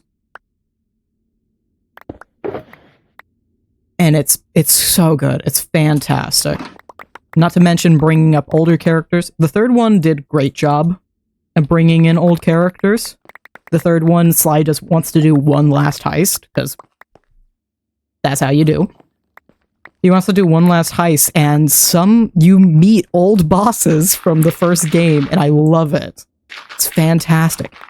And you become friends with one of the people you actually beat up in the second game, which is my favorite character on the whole Sly Cooper universe, Dimitri. He is an underground pop artist, or not pop artist. He's an underground art thief. Merry Christmas. Merry Chrysler. Not Christmas. I would know when it's December. December is a big thing around my house. Every single day of December, my mom makes a different cookie. And everybody that knows us IRL is waiting very anxiously. It is almost time for Cookie Month. This is not a joke, by the way. It is absolutely serious. She makes a different cookie every other day. Boop, boop. Boop, boop, boop. That one was completely empty.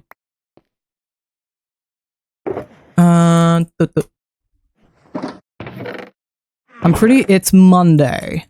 I don't remember what cookie's Monday. What cookie's Monday? It might not be a cookie. It could be marble bark. I don't think it's marble bark, though. I don't know. I'm pretty sure it's a cookie. I know what my cookies are. We have a family recipe of no-bake cocoa cookies, and they do not include peanut butter. Most no-bake cocoa cookies, or no-bake cookies period, have to use peanut butter, because they're oatmeal-based. This one does not use peanut butter. And it's very picky cookie. It is a very picky one. There's only a few people in my family that can really successfully make it. Because you have to be very precise and very quick about making it. Otherwise, it will just harden up on you or it won't set at all. I know I have to I'm making the no-bakes with my dad in the middle of December. I don't remember what the first is, though. I know peanut butter fudge and butterballs are the 13th. Dirt. I don't remember. I'm gonna have to check that. I should know. I don't know, though. Lights. Lights. No.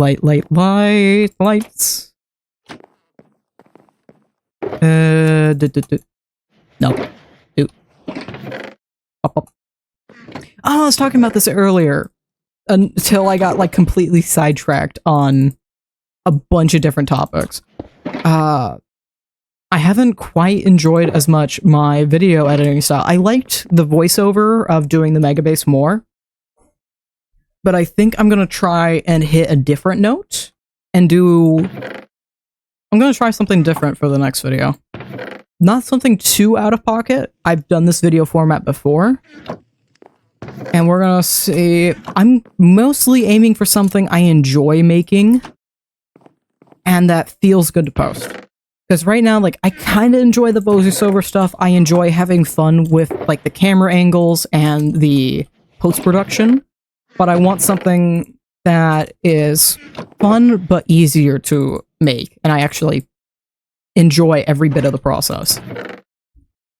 And I think the next format I want to attempt at should do that. A format I've enjoyed watching a bunch, and it's kind of slowly budded out amongst YouTube. I'm slowly starting to see it pop up more and more, is the kind of fakey how-to, or how I did this thing. In the Minecraft community, I mainly see this from Ratmade. But the first person I really saw doing this, I've been playing a mod pack where it turns Java into Xbox 360. Oh, that actually sounds really dope. I started on Xbox 360. Damn. Oh, there you go.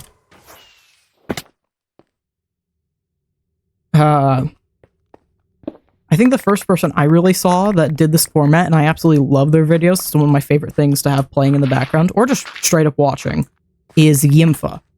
I'm not sure if you're even supposed to pronounce that username, but it is YMFAH, Yimfa. And they do Skyrim, Elden Ring, Fallout, but with ridiculous challenges. And it is a genuine how-to. And my favorite culmination of their videos, which I think really embodies the style they've found, and also the hilarity and references of their videos, is Skyrim without walking. They beat the entire game of Skyrim without using... The way they made sure they couldn't do this at all was they had a controller on screen to show off when they could and couldn't do anything. They would not use the thumbstick at all. Left thumbstick, I think. Which included sneaking, so they weren't allowed to sneak for this entire thing. They couldn't swim. They could have the current drag them somewhere, but they couldn't swim. And they couldn't do lockpicking. They couldn't do any of that. And it was very interesting to see all the random little things he'd find in order to find any way to walk around. And especially how to get around the normal quests you would have to do.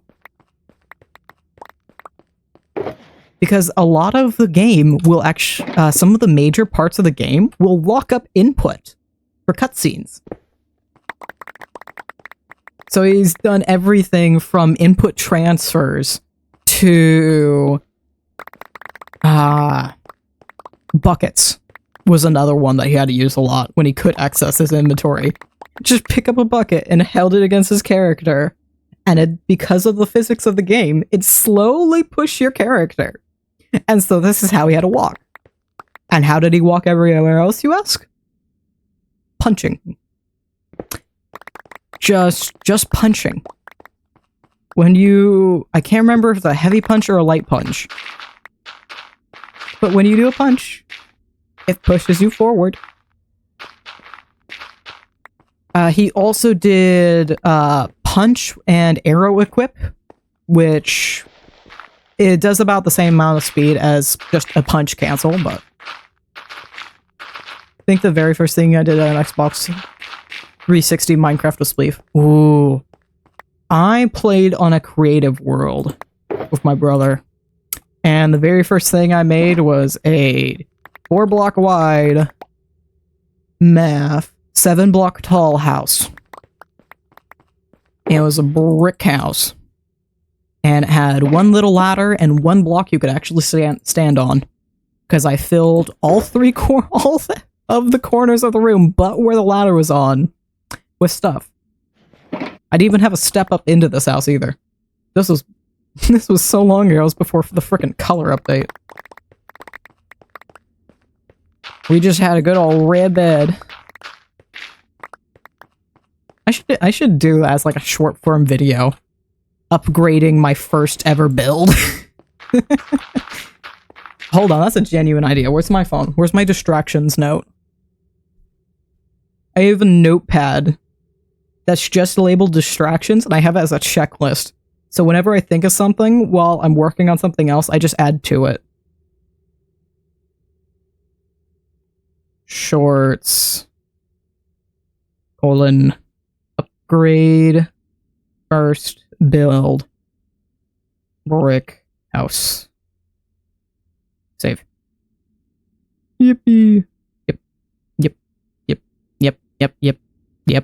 Yep. Notifications. Yep. Goodbye. That's all. I didn't play Xbox 360 for too long. The first console I had was a PS3. because before I even had the console, my brother-in-law, back before he was my brother-in-law, had a PS3, and he bought me a copy of Minecraft. And so, before I even owned my own, I had a copy of Minecraft that I would play. And I still have that exact same copy. So I played mostly PS3, and I religiously played the Glide minigame. I played Spleef with friends, but otherwise it was mostly Glide. And that's why I adore Terra Swoop Force. You know, I think I might actually end off stream with Terra Swoop Force. It's way too much fun. Recently I've been trying to speed run it. I'm playing Bedrock for a project with Lilac and a bunch of others that I may post my own little preview of. I will have to talk with the owner of the project and see what he wants to do. Because I am recording footage for him. I'm curious of what his guidelines are. I want to rebuild my first house on the server until... Oh, that got cut off a little early.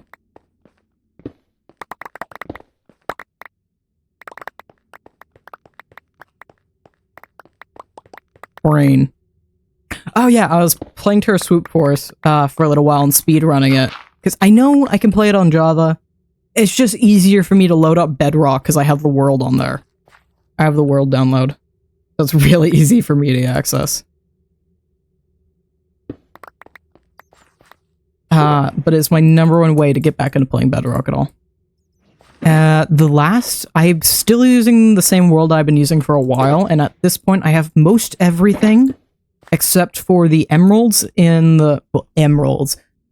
The gems in the frozen tunnel, and the speed run for all 4 tunnels together. I've gotten it really down pat. I just need to get better. I need to get faster at the last tunnel. I can do the first 3 without any hits. I just need to get that last tunnel down is my problem. Otherwise, I mostly have it. I love it way too much. Sugar Cookie. They do not appear on stream. They're my childhood best friend. I've talked about them earlier. Can attest to me spending hours slowly playing through the Glide minigame until I had everything perfect. And when I say everything perfect, I mean everything perfect. I would sit there until I both had the best time and a no-hit run. And if I messed up even a little bit, I'd completely reset it and try again. Played Bedrock a few days ago with my sister. I hop on it every now and again. It used to be with my nephew a bunch. But my nephew would play on my console in my room. He still does. But... because I have the PS3 in my Xbox. But Xbox decided to be a little butt. And you can now no longer play... you can now no longer play online unless you have a Live Pass. Unless you have Xbox Live. You can still, however, play free games. So I'm slowly finding Roblox games for us to play. Kids scare me. That's fair. My nephew has grown up pretty much almost his entire life with just adults, so he is very much so scared of other kids too. And I don't think he quite realizes he's a kid himself. Because even like his own little cousins, he's like, I don't know what to do with you. You're running around screaming, what are you doing? Despite him running around screaming half the time. There we go, it took almost 2 hours and we got 1 layer. And we've gone back and forth twice now, with 5 shulker boxes. Welcome to what I did for 2 days, excavating the brunt of this project. It's fun. Oh, honestly, a lot of Roblox games are just copy-pasted Minecraft. The 2 things we've been playing recently are first, One Block. A very poor version of One Block, with the most basic Roblox assets you could possibly think of that still has the Lego texture. And the other is verbatim Raft, but also with the same monsters as One Block. So it's interesting, to say the least. It is. It exists. That is a word for it. It's a game. Funnier yet, one game he randomly picked. It was just something that was on the sponsored page when you first logged in. I have found a genuine love for, and it's the #1 thing I've been playing right now, and I don't think I play anything else on Roblox. And it is a stupid Marble Tycoon. It is Marble Merge, and it has like maybe 80 people playing it at any given day. And that is it.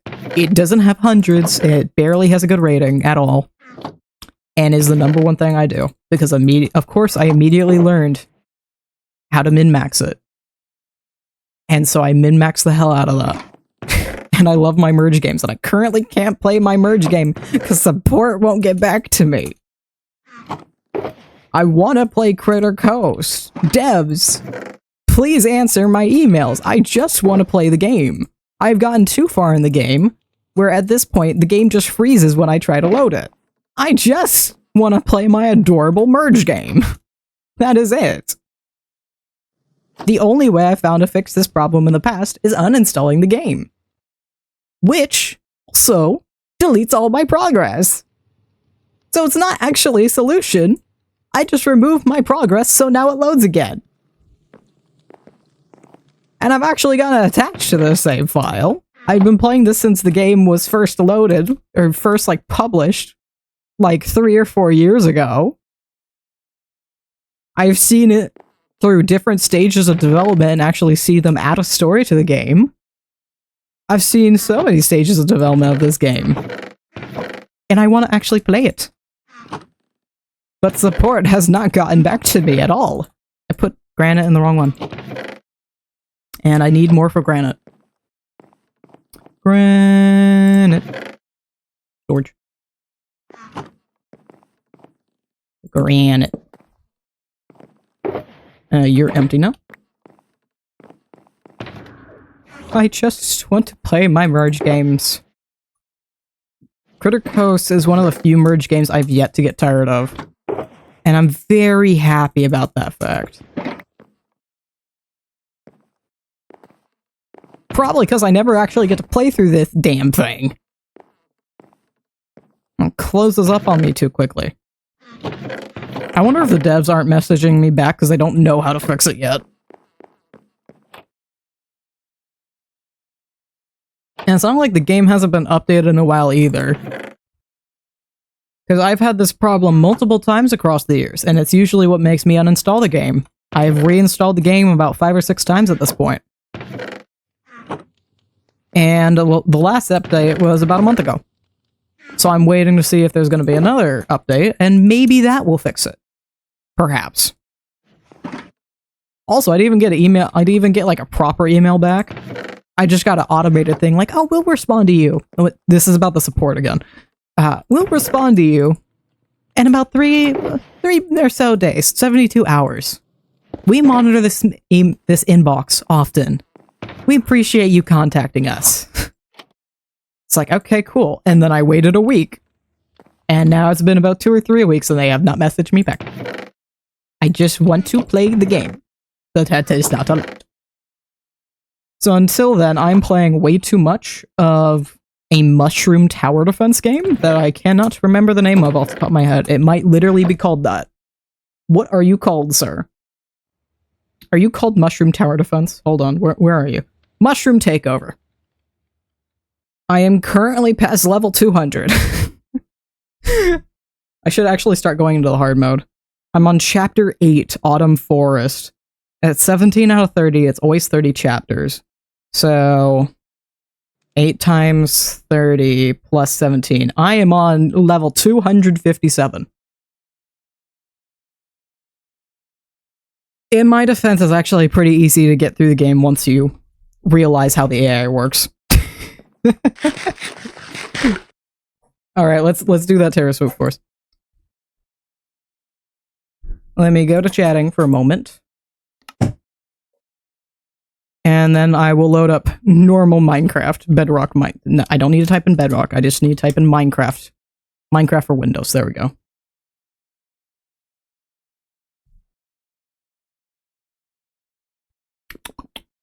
Nummy. Good root bear. Good shot. Good shite. Good stuff. Are you gonna take forever to load Minecraft? Yes, you are. Of course you are. I would expect nothing less. Minecraft? I'm currently staring at a blank screen. There we go. Alright. Minecraft Windows.exe. Please. Thank you. Why are you cut off at the bottom? That's not it being weird, that is just genuinely cut off at the bottom. There we go. Are you listed for my audio for game? Filters? Is it under properties? Properties? Minecraft Windows.exe. Yes, you are. Terra Swoop Force! Load. I do not care about experimental settings. I simply wish to fly. And I absolutely think that Terra Swoop Force and Glide is the only reason I'm as good at flying as I am. It's simply because of my adoration of these kind of games. Mainly Glide. But this is definitely another one that honed my skills. And let's see if my VTuber actually keeps up with Bedrock Minecraft, because I don't think it does. Oh no, it doesn't. It does not like Bedrock Minecraft. It does not.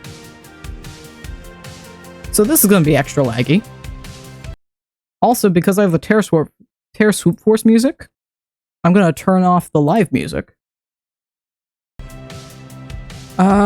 Yeah, we're just gonna keep the VTuber. We're just gonna let it be laggy. Minecraft music going good? Yeah, we're good. Audio's fine. We need to go back to the main trophy room. Of course, I have the rainbow suit. I've not gotten the suit on the other end, which is the frozen. I need more gems on this side. I feel like Bedrock is more laggy than Java. Absolutely. I play modded Java and the VTuber runs fine. But when we open Bedrock, that head tilt took 5 extra seconds.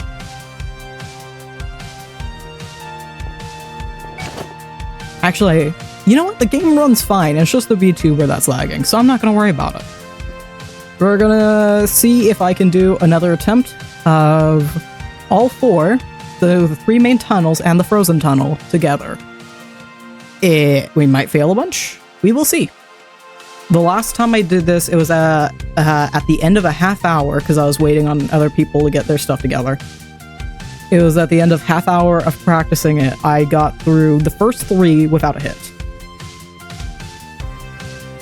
So let us see if that knowledge is actually stuck to my brain at all. And I'm gonna mega focus. I will judge if you mess up.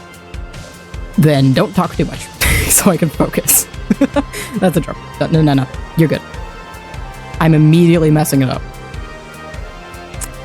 I think the VTuber is perhaps lagging it. It is a very slight thing, but there is certainly a frame stutter. So I might purposely die just so I can fix the slight frame stutter. Because I have horrible depth perception. A frame stutter will kill me.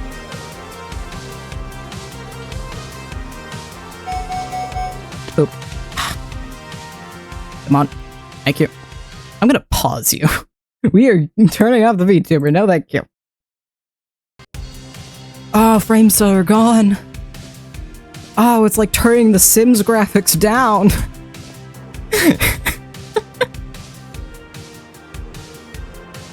This is fantastic. There we go. Perfect. And the goal here, absolutely, with this, is trying to stay up as high as I possibly can. So I can get the most leverage and the fastest speed when I need it. And a lot of minuscule turning. Frickin' iron bars. Hate it. I'm amazed I actually got past that. Usually that's what ruins me. But I might just do the first 3 with no hits again. I would love if I could do that, actually. That'd be great. That'd be fantastic.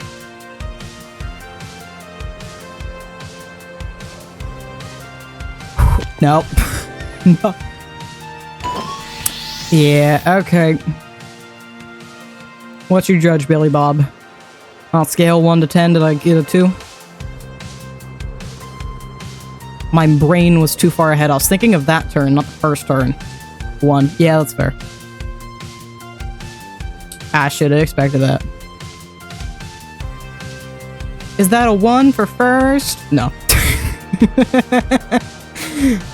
No. Not with that. That was horrendous. That's what I get for not actually remembering the map. That's what I get for forgetting all of my practice. Whoop. Up and down and over and out. And then we should be able to speed right along. It's the last map that really gets me. We got lucky with only... we did worse than expected, honestly.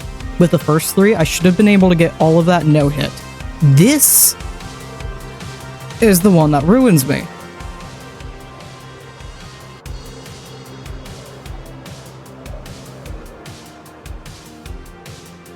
This one breaks me like a McDonald's ice cream machine. But what I need to get better at is those 2 tunnels. I'm too careful with the tunnels. Far too careful. I need to actually let myself have, and it's that. I need to actually let myself have speed there and trust that I can do it, because I know I can. I can most certainly do it. I just need to build up the confidence with that. Speed and trust in my route. The nether portion, I'm still learning which is the best way for me to go about that one. That is also why I don't trust that area. I never get enough height quite right for that tunnel. That is absolutely the best way to go for time. But I need to get better about how I do that. Because I need to do a little bit of updraft there. I just need to trust it. It doesn't help my stupid depth perception bites me in the ass every possible time. I do not have a good depth perception. It is not good at all. We're talking so bad. If I do not have my... Like, with my glasses on, it's still a guessing game. With my glasses off, oh no, I might as well be walking through a cartoon. Nope. I had a problem yesterday. I went over and poured myself a glass of some good old sparkling cider. Straight up missed the glass. It was right in front of me. And I spilled it all over this tablecloth. Not good. Not good at all. No. That is how bad it is. Because I fully thought that I was okay there. I fully thought that the bottle was over the glass. No, it was not. I missed it by like a good 3 inches. And that is not a small amount. Especially when it's not a really big glass and not a really big bottle. I should have, by all accounts, been able to do that, but no. Okay, now we need to trust. Trust. And glide it out. I think maybe this. Nope. Yeah, that goes all my speed. I don't know a good route through there. I think I need to avoid doing the best speed for a second and just plot out a route for that.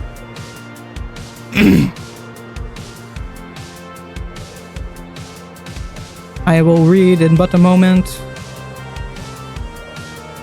I see something about Xbox 360.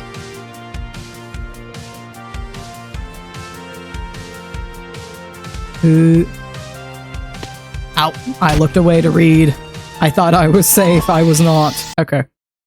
Yeah, but the mod pack that makes the Java Xbox 360 Minecraft is on Modrinth and it's called a Reconsole. Ooh! I genuinely want to check that out. Also, hello, I need some water or something. Because I can feel the gurgle in my voice, and that is not a good thing for anybody. It's not even like me trying to deepen it on purpose. No, no, no. My throat is just way too dry because I've been talking nonstop for... that's what I get for trying to look. For over 2 hours. That is what I get.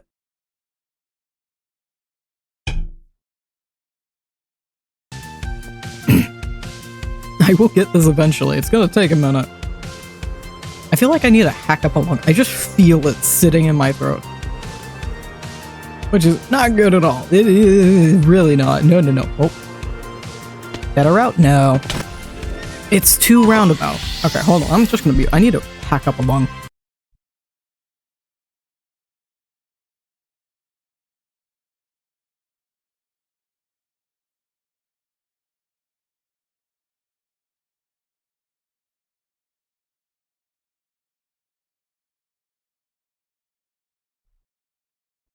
Okay, hopefully throat better? Perhaps, mayhaps. Feels better at least. So hopefully it won't be as gravelly as a Midwest dirt road. Oh, there we go. I'm not even gonna bother. If I hit something, I'm just gonna, yeah. I'm not gonna bother with it. I'd rather start over. It is a very poor skill. It's a very poor trait most of the time.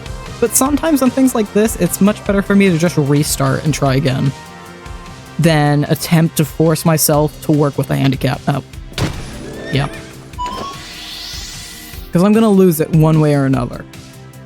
If you bump even just a small little thing, you were done for in a speed. In a speed? In a speed run. Yes, in a speed. I think it might be that crane right there is what gets me, because I take a lot of my speed out. A lot of my momentum is lost there because I have to angle up around the crane. But I need to stay up as high as I can, so I don't know. Ooh, wait, hold on. Good route? Good route? Oh, good route. Okay. Do we got it? Oh. How did I survive that? I was supposed to die. That is not what's supposed to... Oh. Yeah, I couldn't see anything. Okay. Is this what I need to do? Was that the good route? Good doctor? Good route? Good route? Perhaps. I need to find a better way through that crane. I think I lose so much momentum right there. I'm not so sure of it, but I feel like I'm losing a lot to simply that.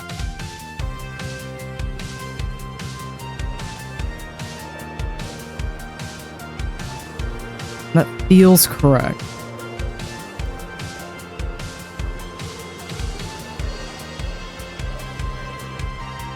What if I just do this? No, I need to get around that. I feel like it'd be far better. Has died a classic death. 3 out of 10. Damn. Hey, I was about to say it's better than a 1 out of 10, but no, no, no. That wasn't even a 1. That was just pitiful. I was like tripping over your shoelaces right after the race starts. Okay, I feel like the call here is to not go... Yeah, don't go over. Yeah, I lose so much momentum. I had so much more speed going through that. Don't go over. Just go under. 0.1 out of 10. Yeah, accurate. I tripped up on my shoelaces there. That should be a death message.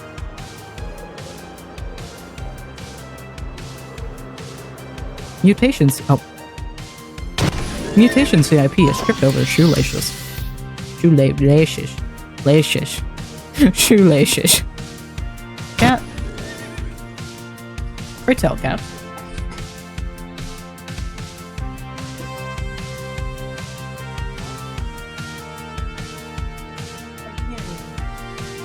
Oh, poor boy.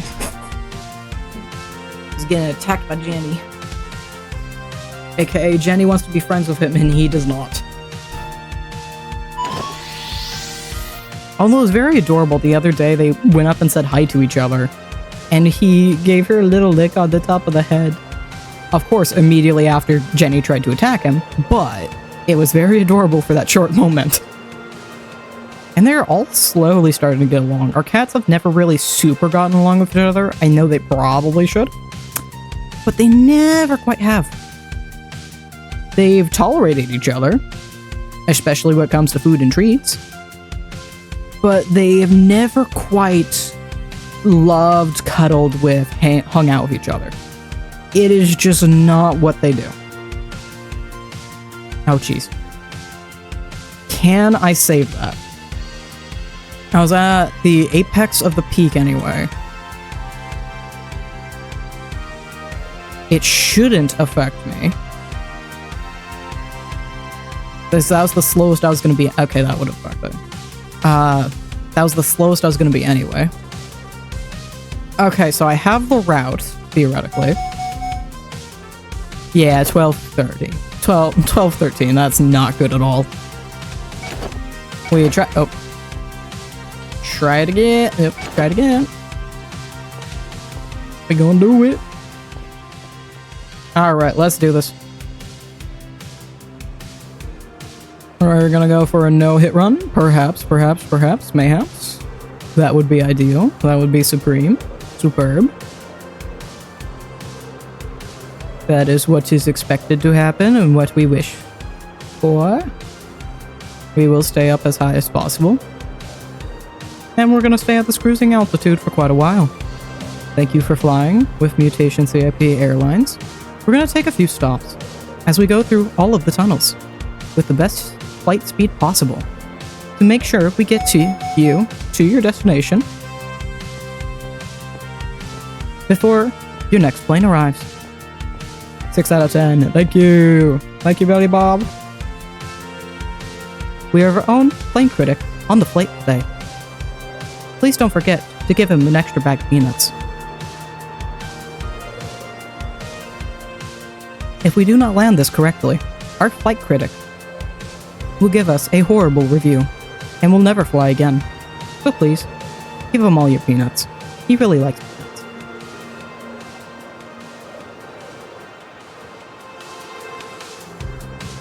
The first class is literally on the plane. Mutation CIP. Billy Bob is the only person in first class. Actually, he's the only person on the plane. It's just the flight attendants giving Billy Bob like a giant bulk box of peanuts. That's 7 out of 10. Hell yeah. We're gonna count our way up to 10.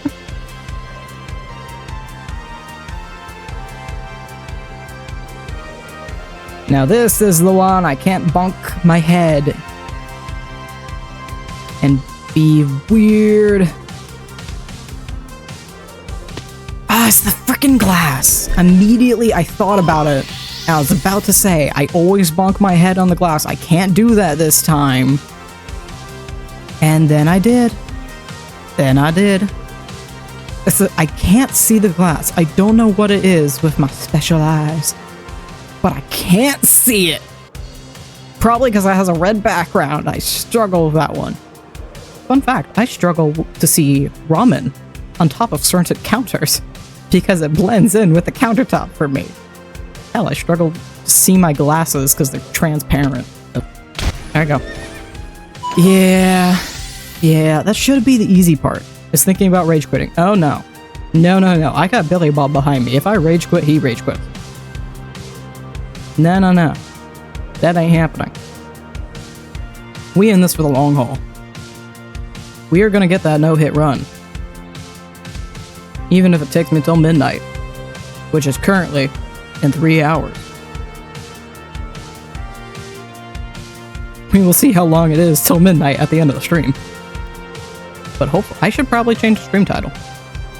That would be ideal. Cat, I swear to God. He is currently trying to scratch at the door. So it's not a no-hit run, it's currently a 2-hit, 3-hit, 3-hit run? I think that's accurate. Beep, beep, beep, beep. I am a minute behind last time. But can I do Tunnel 4? Tunnel 4 took 10 minutes last time. Tunnel 4 typed at everyone. Tunnel 4 took me 10 minutes last time. We're starting this at 3:30. Can I take less than 12 minutes total? And hopefully less than 10 on this one. I did the thing. I'm not supposed to do that thing. I need to get the muscle memory down of the new flight path. Because the last flight path we did was really good. And I need to keep that up. Because we need to go under here and glide ourselves up in order to keep the momentum going down.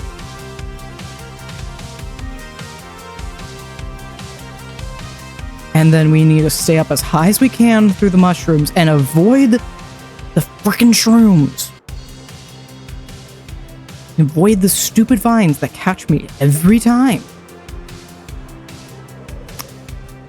That was stupid. I did not need to do that.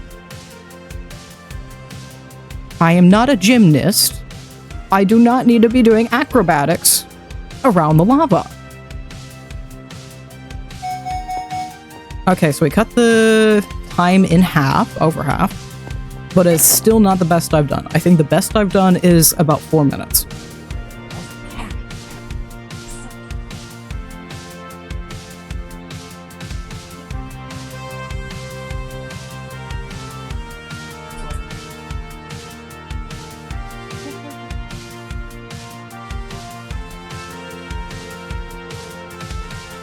The sun is down, the moon is up. That must mean I get trees. That has to be what it means. But he is but a dumb butt. Okay, we try this again. We are aiming for 4 minutes and a no-hit run. Hopefully under 4 minutes, actually. Ideally 3:30. That is the goal, so we've got to shave off another minute and a half. Still waiting for my pee. A flight attendant will be with you shortly. If the dispatcher doesn't stutter over his words.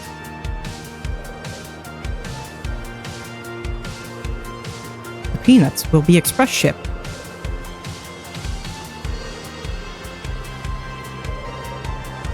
Come on. There we go, that's good. I think that's the best we've done through that tunnel. About. I think it's still the same time, but that's the best I've done through the last portion of it. I definitely messed up towards the beginning. I was going way too low through the mine shafts.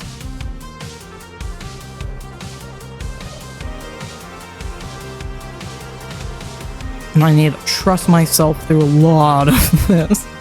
And I feel like I'm losing my voice and it's starting to crack. I need to drink some water at the end of this tunnel. Honestly, I'm half tempted to lower my render distance even more. Because the major way I'm forcing myself to get... Oh my god! The major way I'm getting myself through this. I need water.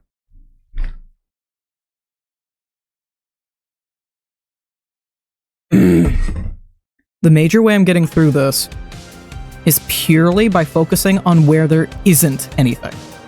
And watching for whatever chunks don't yet exist.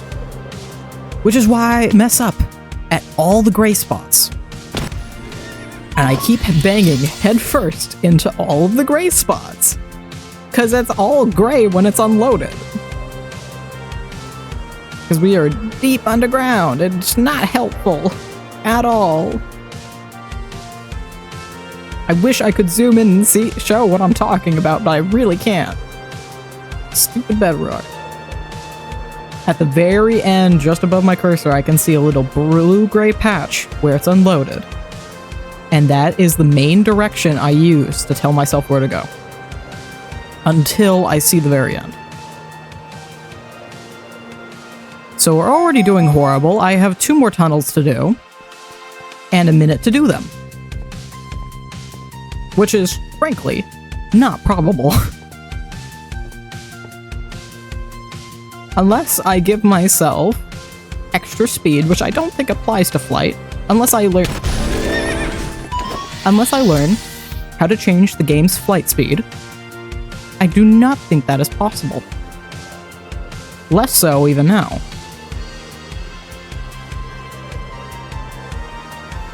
Because I know we can do it. I'm just making really dumb mistakes. Like that one. Let me die. Thank you. I want to break free. As for a sequel, I'm still waiting for Portal 3.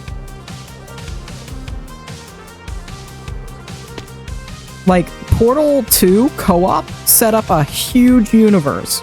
I want Portal 3. Valve, I really appreciate the new console you're working with right now.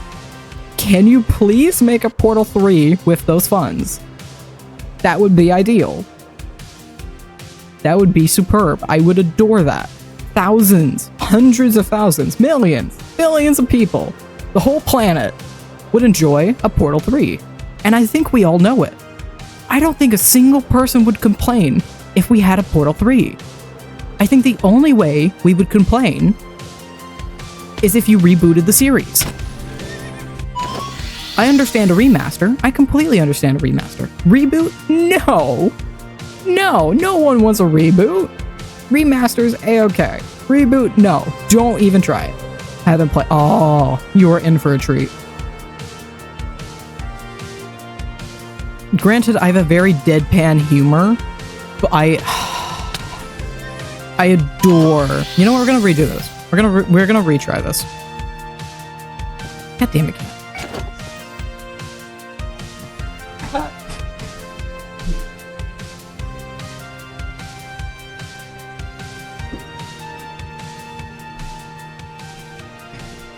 GLaDOS has wonderful one-liners and just general talkback. The main character that you play, Shell, doesn't speak. She's just flat out mute. And somehow they fill a game with dialogue that almost sounds like a back-talk conversation. It's very wonderfully well written. If you're good at the first game and you know what you're doing, you can get it done in a half hour. And even then, you could still probably knock it out in a few hours if you don't know what you're doing, or look up a few tutorials. The second game takes a minimum of an hour or 2 hours. However, it is absolutely fantastic, and it builds so much upon the existing universe. And it is a fucking great game.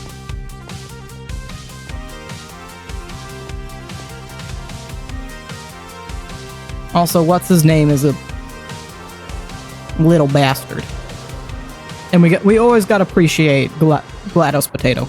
Potato GLaDOS.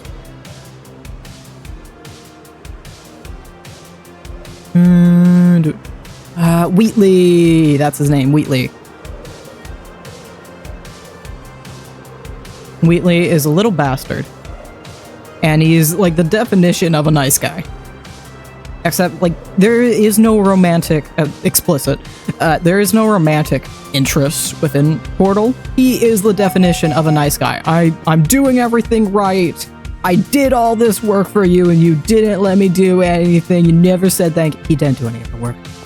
I've been playing One Armed Robber on Steam. Ooh. I've heard about it. I haven't actually seen any of the game. I need to actually look into that one. Because it's got to be good enough if I'm actually like seeing copies of it on Roblox. It's got to be at least somewhat well known if I'm seeing that. And I'm really curious about it. I think the one I need to sit down and play through myself, I need to see what price they are. The kindergarten games. I would love to sit down and play through all of those. Oh wait, hold on, I have a funny stream idea. So I grew up with a game series called Putt Putt.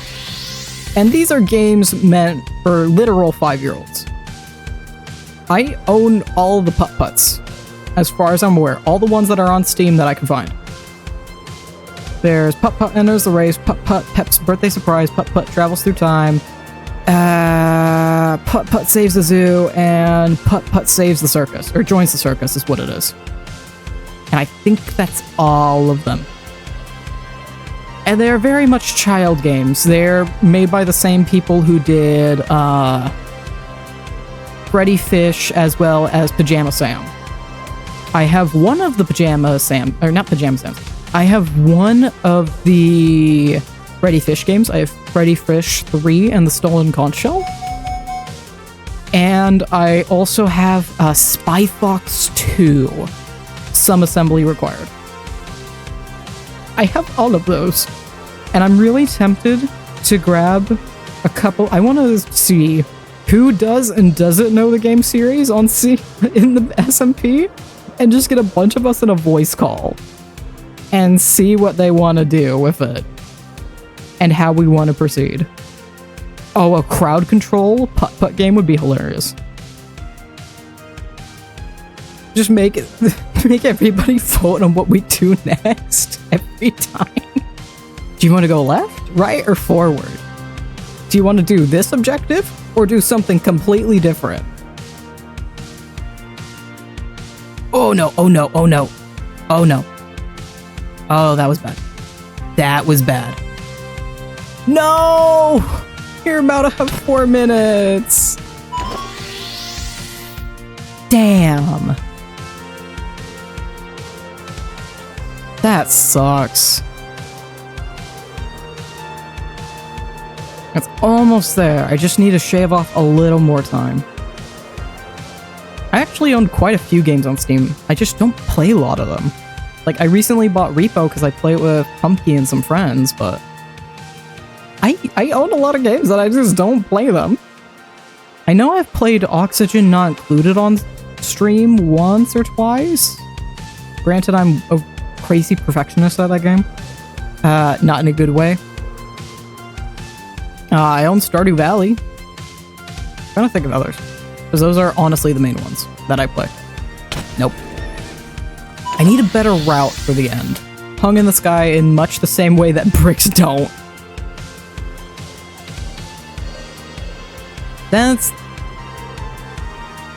I love and hate being a writer, and at this point in my writing, I'm at a point where I kind of just look at everything with a grammatical eye. I'm trying to figure out how to turn it off and just enjoy being a viewer.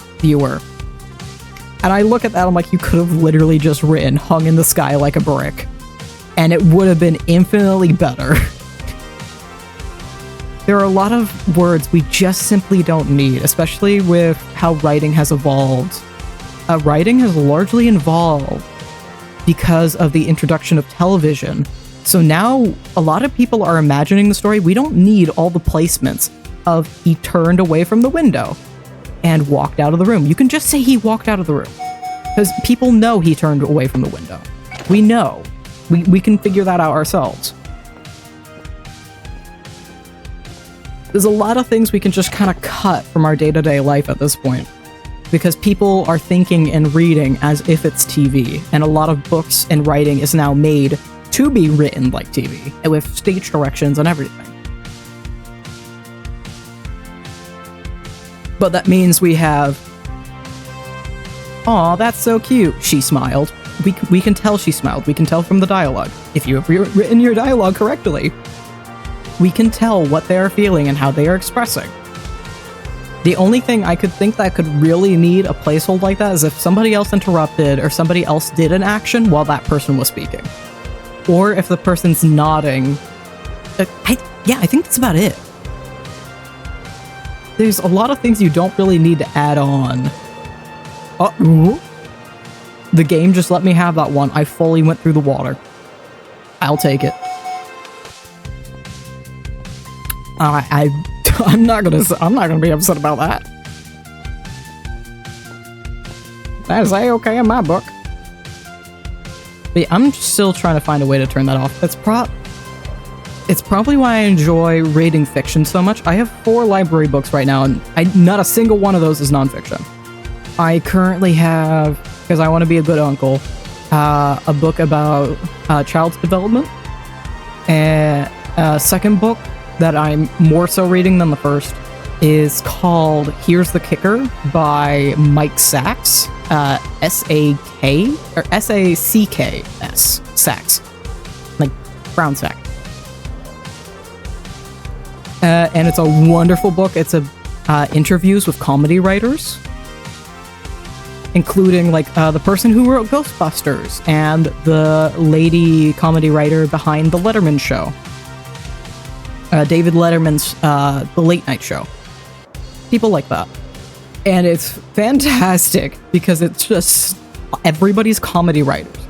So every page of this book is so good, and it's filled with like genuine advice of writers, as well as pieces of their own life and what's led them to this point or that, and all the different aspects that they pursue in their comedy, because some people adore puns and cliches, other ones absolutely hate it.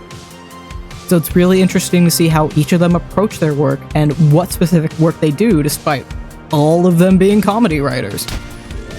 That was perfect.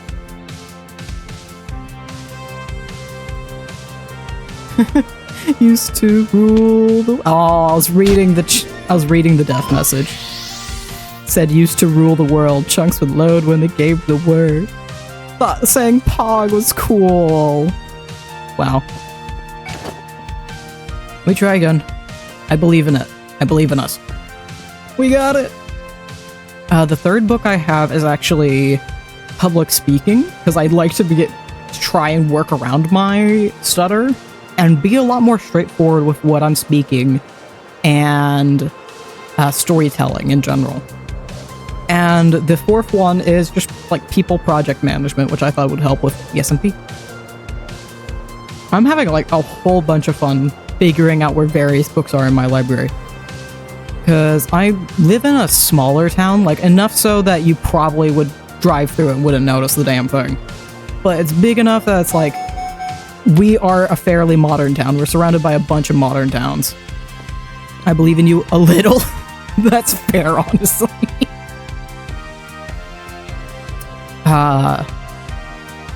I blinked for a second there. That was not a good idea. I did a long blink just as I jumped off that. That was not good at all. But we have a decent library. It's like a good two-story boy. It's a pretty damn good library. Like, something I find really interesting, I'm curious if there's like any books I would be interested in that section. We have like 4 rows of cookbooks. This is just for cookbooks. Some of it's like drinks, others is specific cooking or gardening, like vegan-free cooking, gluten-free cooking. It's just a bunch of cookbooks. And I'm very curious. I want to see if... you know what? I know exactly what I'm going to go look for next time. I want to see if there's any Snoop Dogg cookbooks in there. Because I know Snoop Dogg has cookbooks. I want to see if they're in there. I want to see that. I would love to read that. I don't even care about the recipes. Cookbooks are their own weird genre of how-tos and autobiography. Because it is most certainly a recipe, but it's also how the person came across that recipe, what they were doing when they changed it, who they gave it to, who they ate it with. I love it. Of course, there's just the straight-up cookbook with all the personality devoid. But then there's the lovely celebrity cookbooks that are just their own bit of flavor and chaos. Oh, there we go. Although, honestly, my favorite genre of book so far has definitely been the straightforward, gut-punching, deadpan self-help books. Which is definitely says a lot, because one of the first ones I did read, which brought me to the genre at all, was called The Subtle Art of Not Giving a Fuck by Mark Manson. And it is still, like, absolute favorite of mine. Kidding me. Okay, roll it back. I can't even do the third tunnel. I should be able to be done with Tunnel 3 at like 2:30. It should be fine. We did that the first round. We should be a-okay. We've almost been streaming for 3 hours. That's fine. I know we can do this. It's alright. Do I gotta start singing Matthew Wilder? Is nothing gonna break my stride? Nobody gonna slow me down? Whoa-oh? That's what I thought. Thank you. Appreciate it. That's even faster, if I didn't mess it up. We're usually there at 37. We were there at 35. Apparently Matthew Wilder is the key. And there's a reason I literally have it set to my morning ringtone. Or not my morning alarm. Every morning I wake up and I just hear, last night I had the strangest dream. Oh. I sailed away to China and a little rowboat to find you. And you said you had to get your laundry cleaned. Didn't want no one to hold you. What does that mean? She said, ain't nothing gonna break my stride. Nobody gonna slow me down. Whoa. This is the part of the VOD where everybody skips, by the way. This is the part everybody skips. If anybody even actually makes it to this part. I just see the retention dip. Oh. And then I saw my life dip. It's restarting from last. Honestly, maybe. I'm making a lot of dumb mistakes and it's only the second tunnel. I've made dumb mistakes twice already. I really should restart it.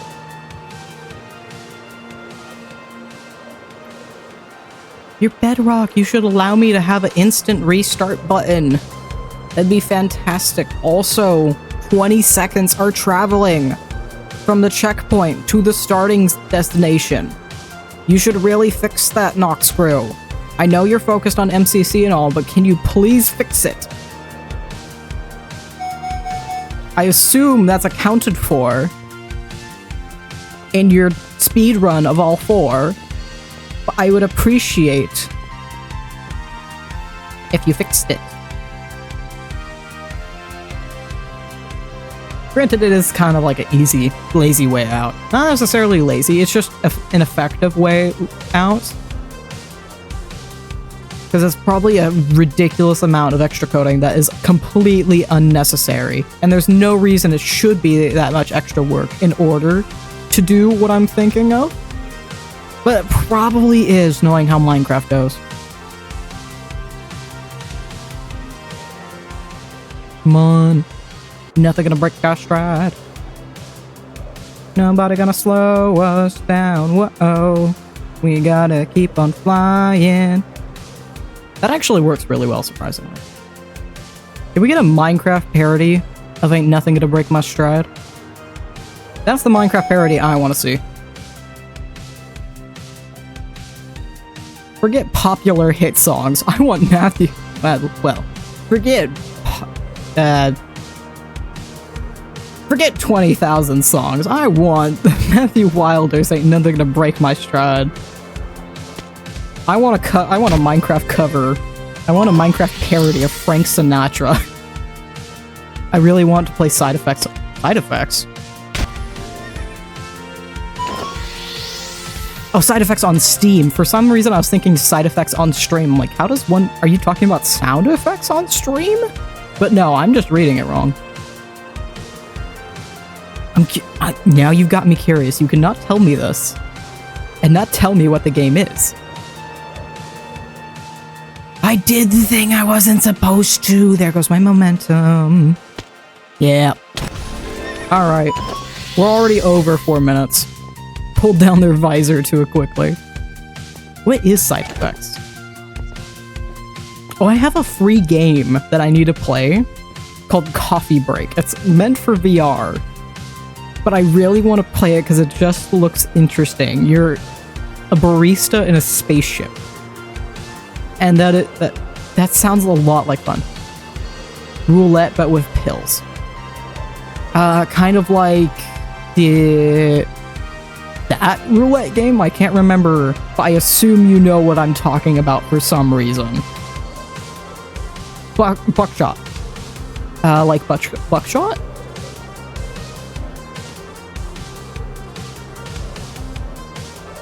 Come on.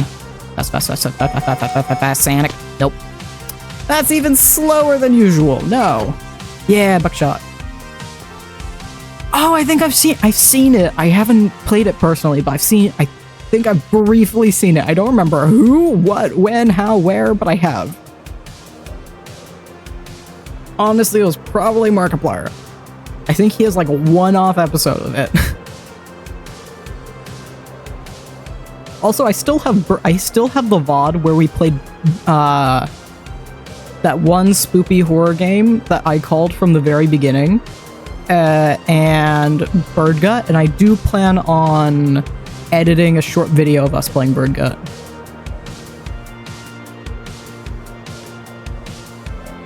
So that'll probably happen sometime soon here. Whenever I start editing and properly, I'm gonna shut my mouth for a second and restart this sentence.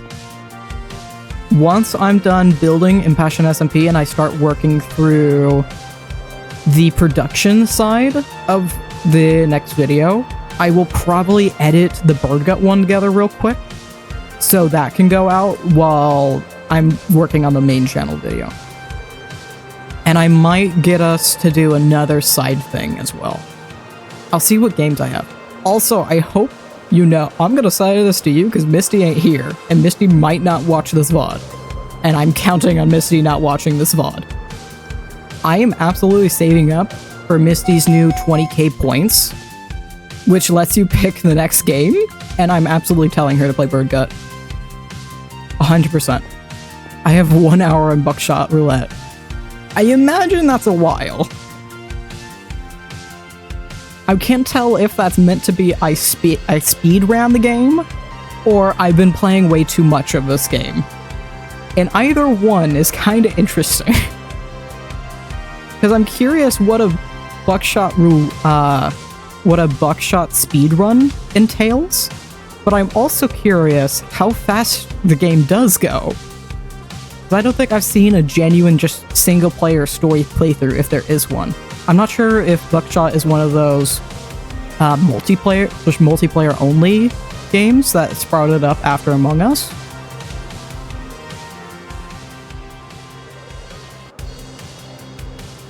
Come on.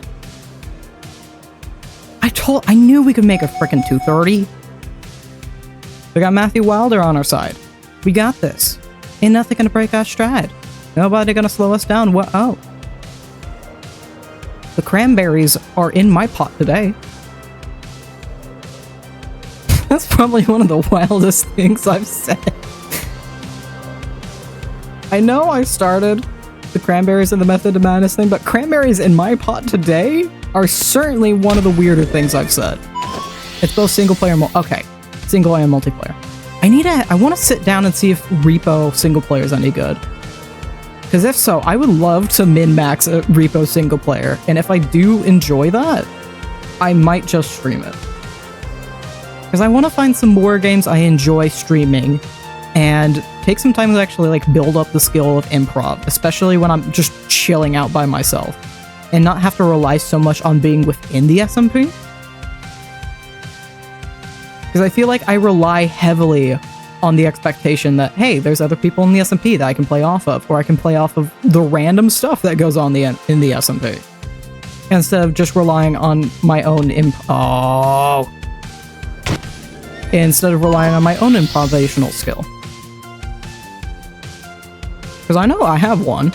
I'm still riding off the high of that one joke in drama class, 7th grade drama class, that had the entire class and the teacher laughing. We had a setup of you just be two people, teacher would pick two random people, and we'd be given a little prompt. One of us would read it, and then the other one would play off, and we go back and forth until we had it tied up with a neat little bow. And we ended up going with, I had this old jacket. I still have this exact same jacket, by the way. This is a big baggy jacket that just has like my brother's work emblazoned on it. I don't need to do acrobatics around the lava.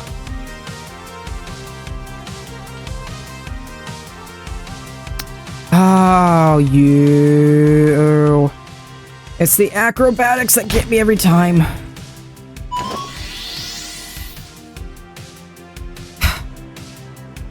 And the girl I'm improvising with, she starts going off, "It's a horrible, that hoodie's so old and disgusting, why won't you get rid of it?" And he's like, "Not that bad, it stinks." I'm like, "It's from Goodwill." And I had the whole class laughing. I don't know why, for some reason, that's what got the laugh, because in hindsight, I guess it makes sense, it's not really that funny. But it got the whole class laughing, and I will forever write off that.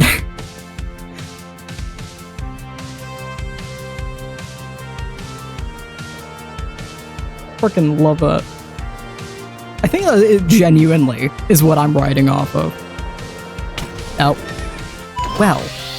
Are you gonna restart it completely? What was that? I saw that. Wanted it that way. Lovely. Partake in some liquids. Why do I have... That's why. Twitch, why are you trying to set me notifications while I'm live? I'm not gonna look into your random clips. I haven't clicked on a notification yet. Why would I now? You've yet to give me a clip I'm interested in. I watch my friends, and only my friends. You should know this. That is all I do. Actually, that's a lie. There's like... I watch a Hermitcraft streamers, and I have a couple small streamers saved that I've been meaning to actually sit down and watch them, and I just haven't yet. Because I love being able to hang out with other streamers, but the problem is, I cannot sit in live streams because I will literally do nothing else until the stream is over. Hopefully, I'm slowly getting better at that compulsion, but I have like an off ADHD meds. I had an insane compulsion where I had to finish every single thing I did, which is a very unhealthy habit. And that meant I would sit still for hours and I would do nothing but finish whatever I was doing, even if I desperately needed to eat or literally anything else with my life. I would just sit there and do the thing until it was done. And I would not start on any new project until I was done with whatever video I was watching or whatever thing I was doing. So I would sit there watching live streams or rewatching old live streams or watching a TV show, and I would not be able to stop until I finished that thing, which really sucked when you're binging Criminal Minds. See, I can't pick something to finish. Yeah, I'm getting to that point now, thankfully. Granted, that's also because I have a small amount of people I'll watch at any given time, and there's a lot of things I will rewatch. And so I'm like, I know all of this. I have a pretty decent memory. There are some things I struggle with, mainly short-term, but I have a pretty damn good long-term memory. I could recite to you probably just about any book I've read. And same thing goes for most videos, which is why I like having them in the background, because then I don't remember everything that's happened, and it's a new experience every time. Hence, comfort content. But when I sit down and watch something, I can't enjoy it a second time, really. Unless it's like an amazing piece of work that gets better with every rewatch, and you notice more and more things, which is especially rare nowadays, but is great with older movies like Men in Black, The Dark Crystal, and some very specific fan works I like reading that get better every single frickin' time. I need to sit down. There's a book series I stumbled upon as a child. My elementary school used to host a circus at the end of every year. Well, not circus. Let's go festival. That's appropriate. And being an elementary school festival, the bingo prizes were library books that they had to get rid of. And I picked up a library book called The Thickety by J.A. White. And I absolutely adored the thing. I read it cover to cover, over it and over and over and over again. Oh my god, I've been talking this entire time. 325. 325. 325. 325. I don't even remember what time I was supposed to get. Did we have a single hit? Did I hit at all? I don't even remember what that was for. Hold up. The way I just remember at this point that I wanted to speed run them. Hold on. YouTube. Because it's supposed to be achievement or something. I don't remember what's supposed to happen. Branzy's uploaded a new video. Okay. Just gonna quickly throw that to watch later. Terra... That's... Caps Lock. Terra Swoop Force... All achievements? Oh, there's a special suit you get.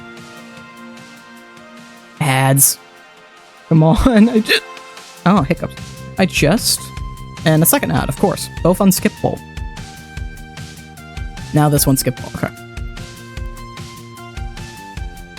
The real Frozen Tunnel, the original boat, Midpoint, Noxium. Tunnel 2, Tunnel 3, Dark Noxium, Suit Lover, Tunnel Part-Time.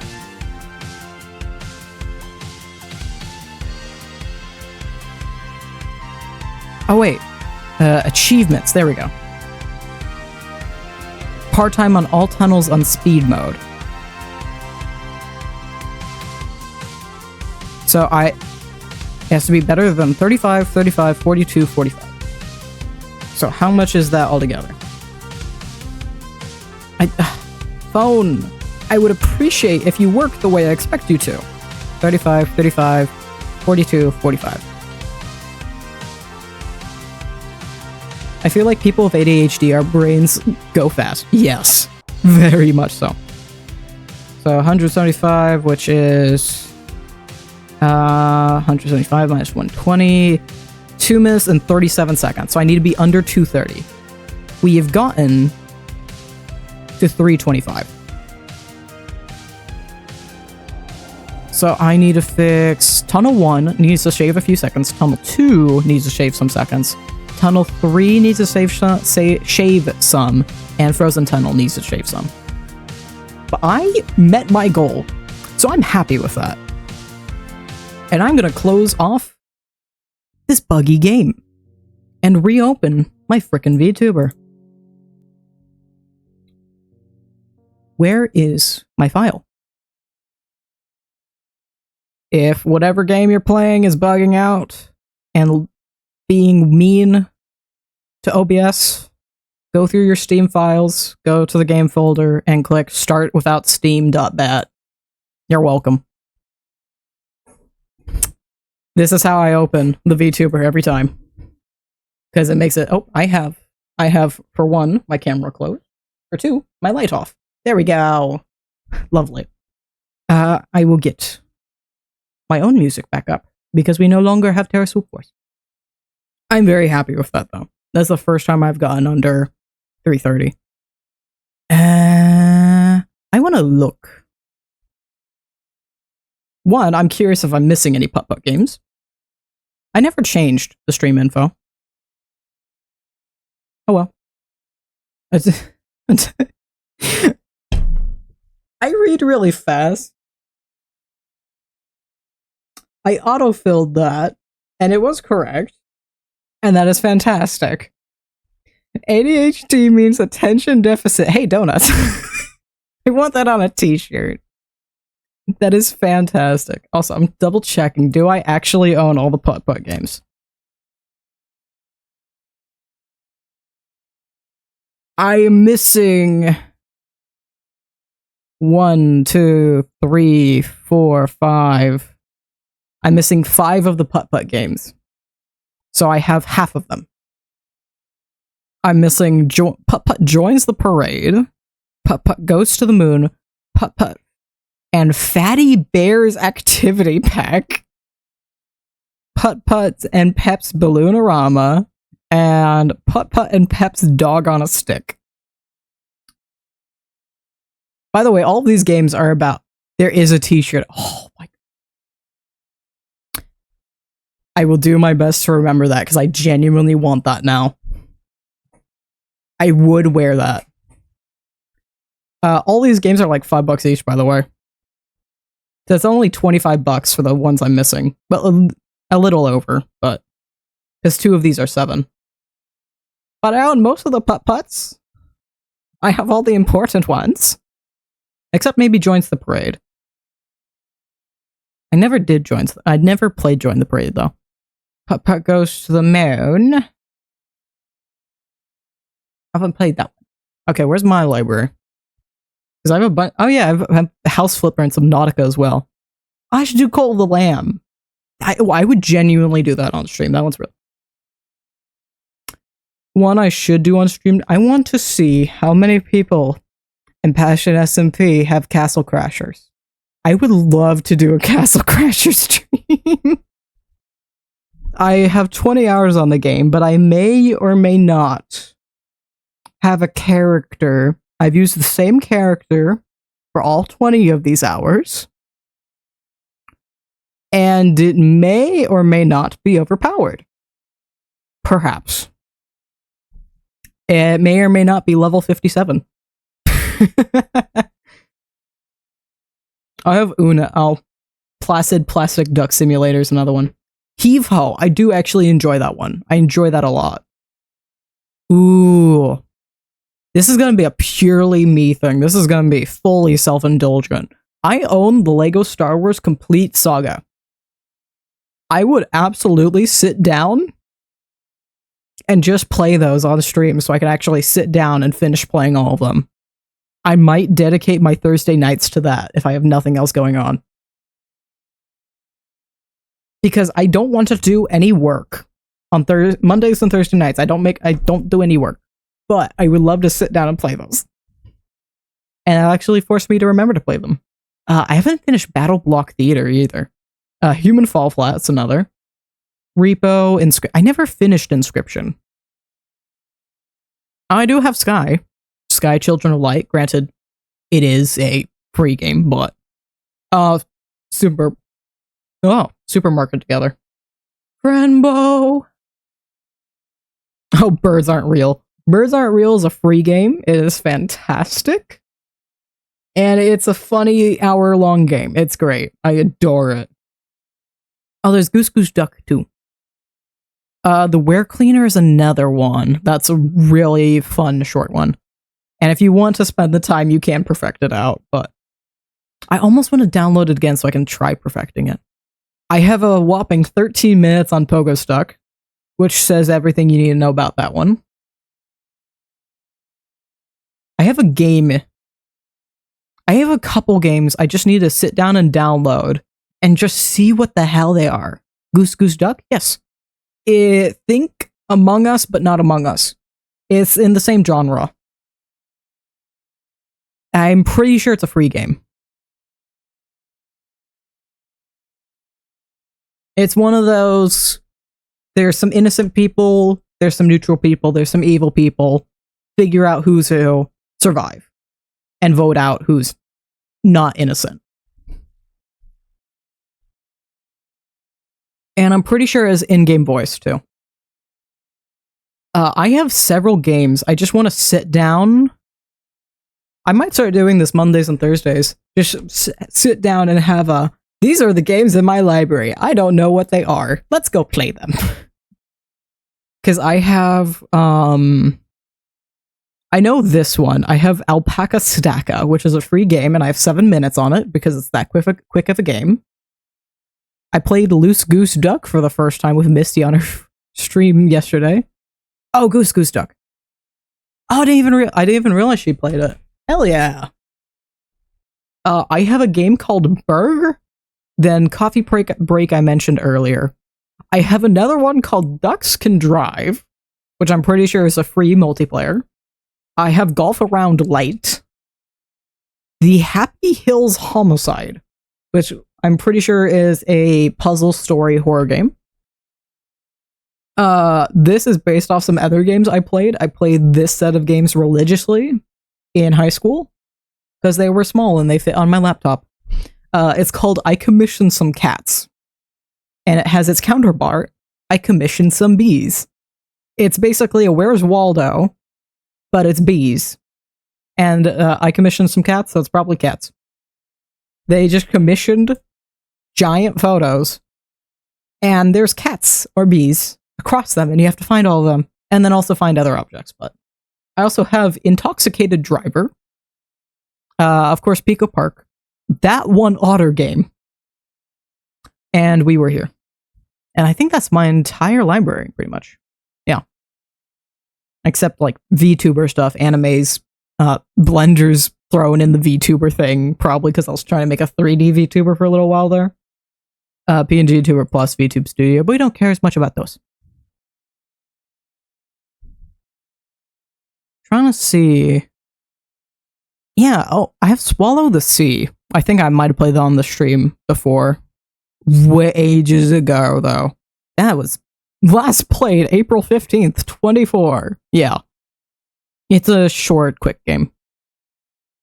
Ruka is another one. I don't think I might have finished that one. There's, of course, Muck, which I've tried.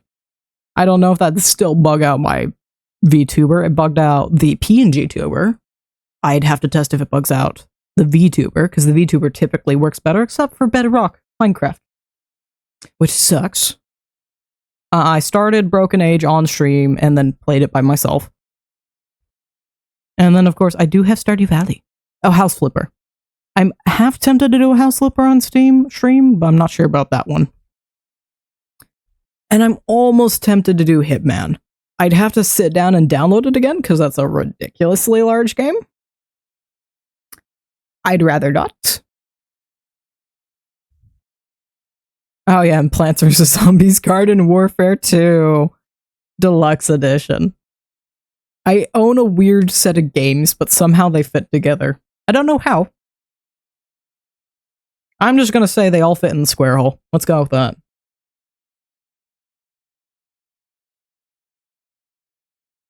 Alright. I should add Pikmin games in there. I have the Pikmin Bloom game on my phone. I need to sit down and play all the Pikmin games. Now, it really does look weird when I take a drink. Anyway. Do I know anyone that's live? Hello? Twitch?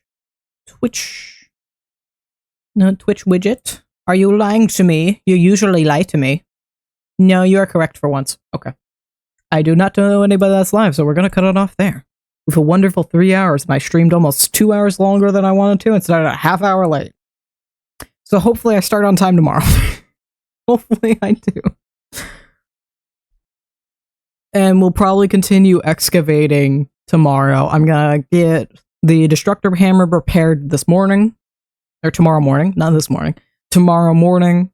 And then we'll see what time I'm able to. But hopefully I can start at 6 p.m. the same time I was planned for today. 6 p.m. tomorrow night. And also Sunday. So that'll be it.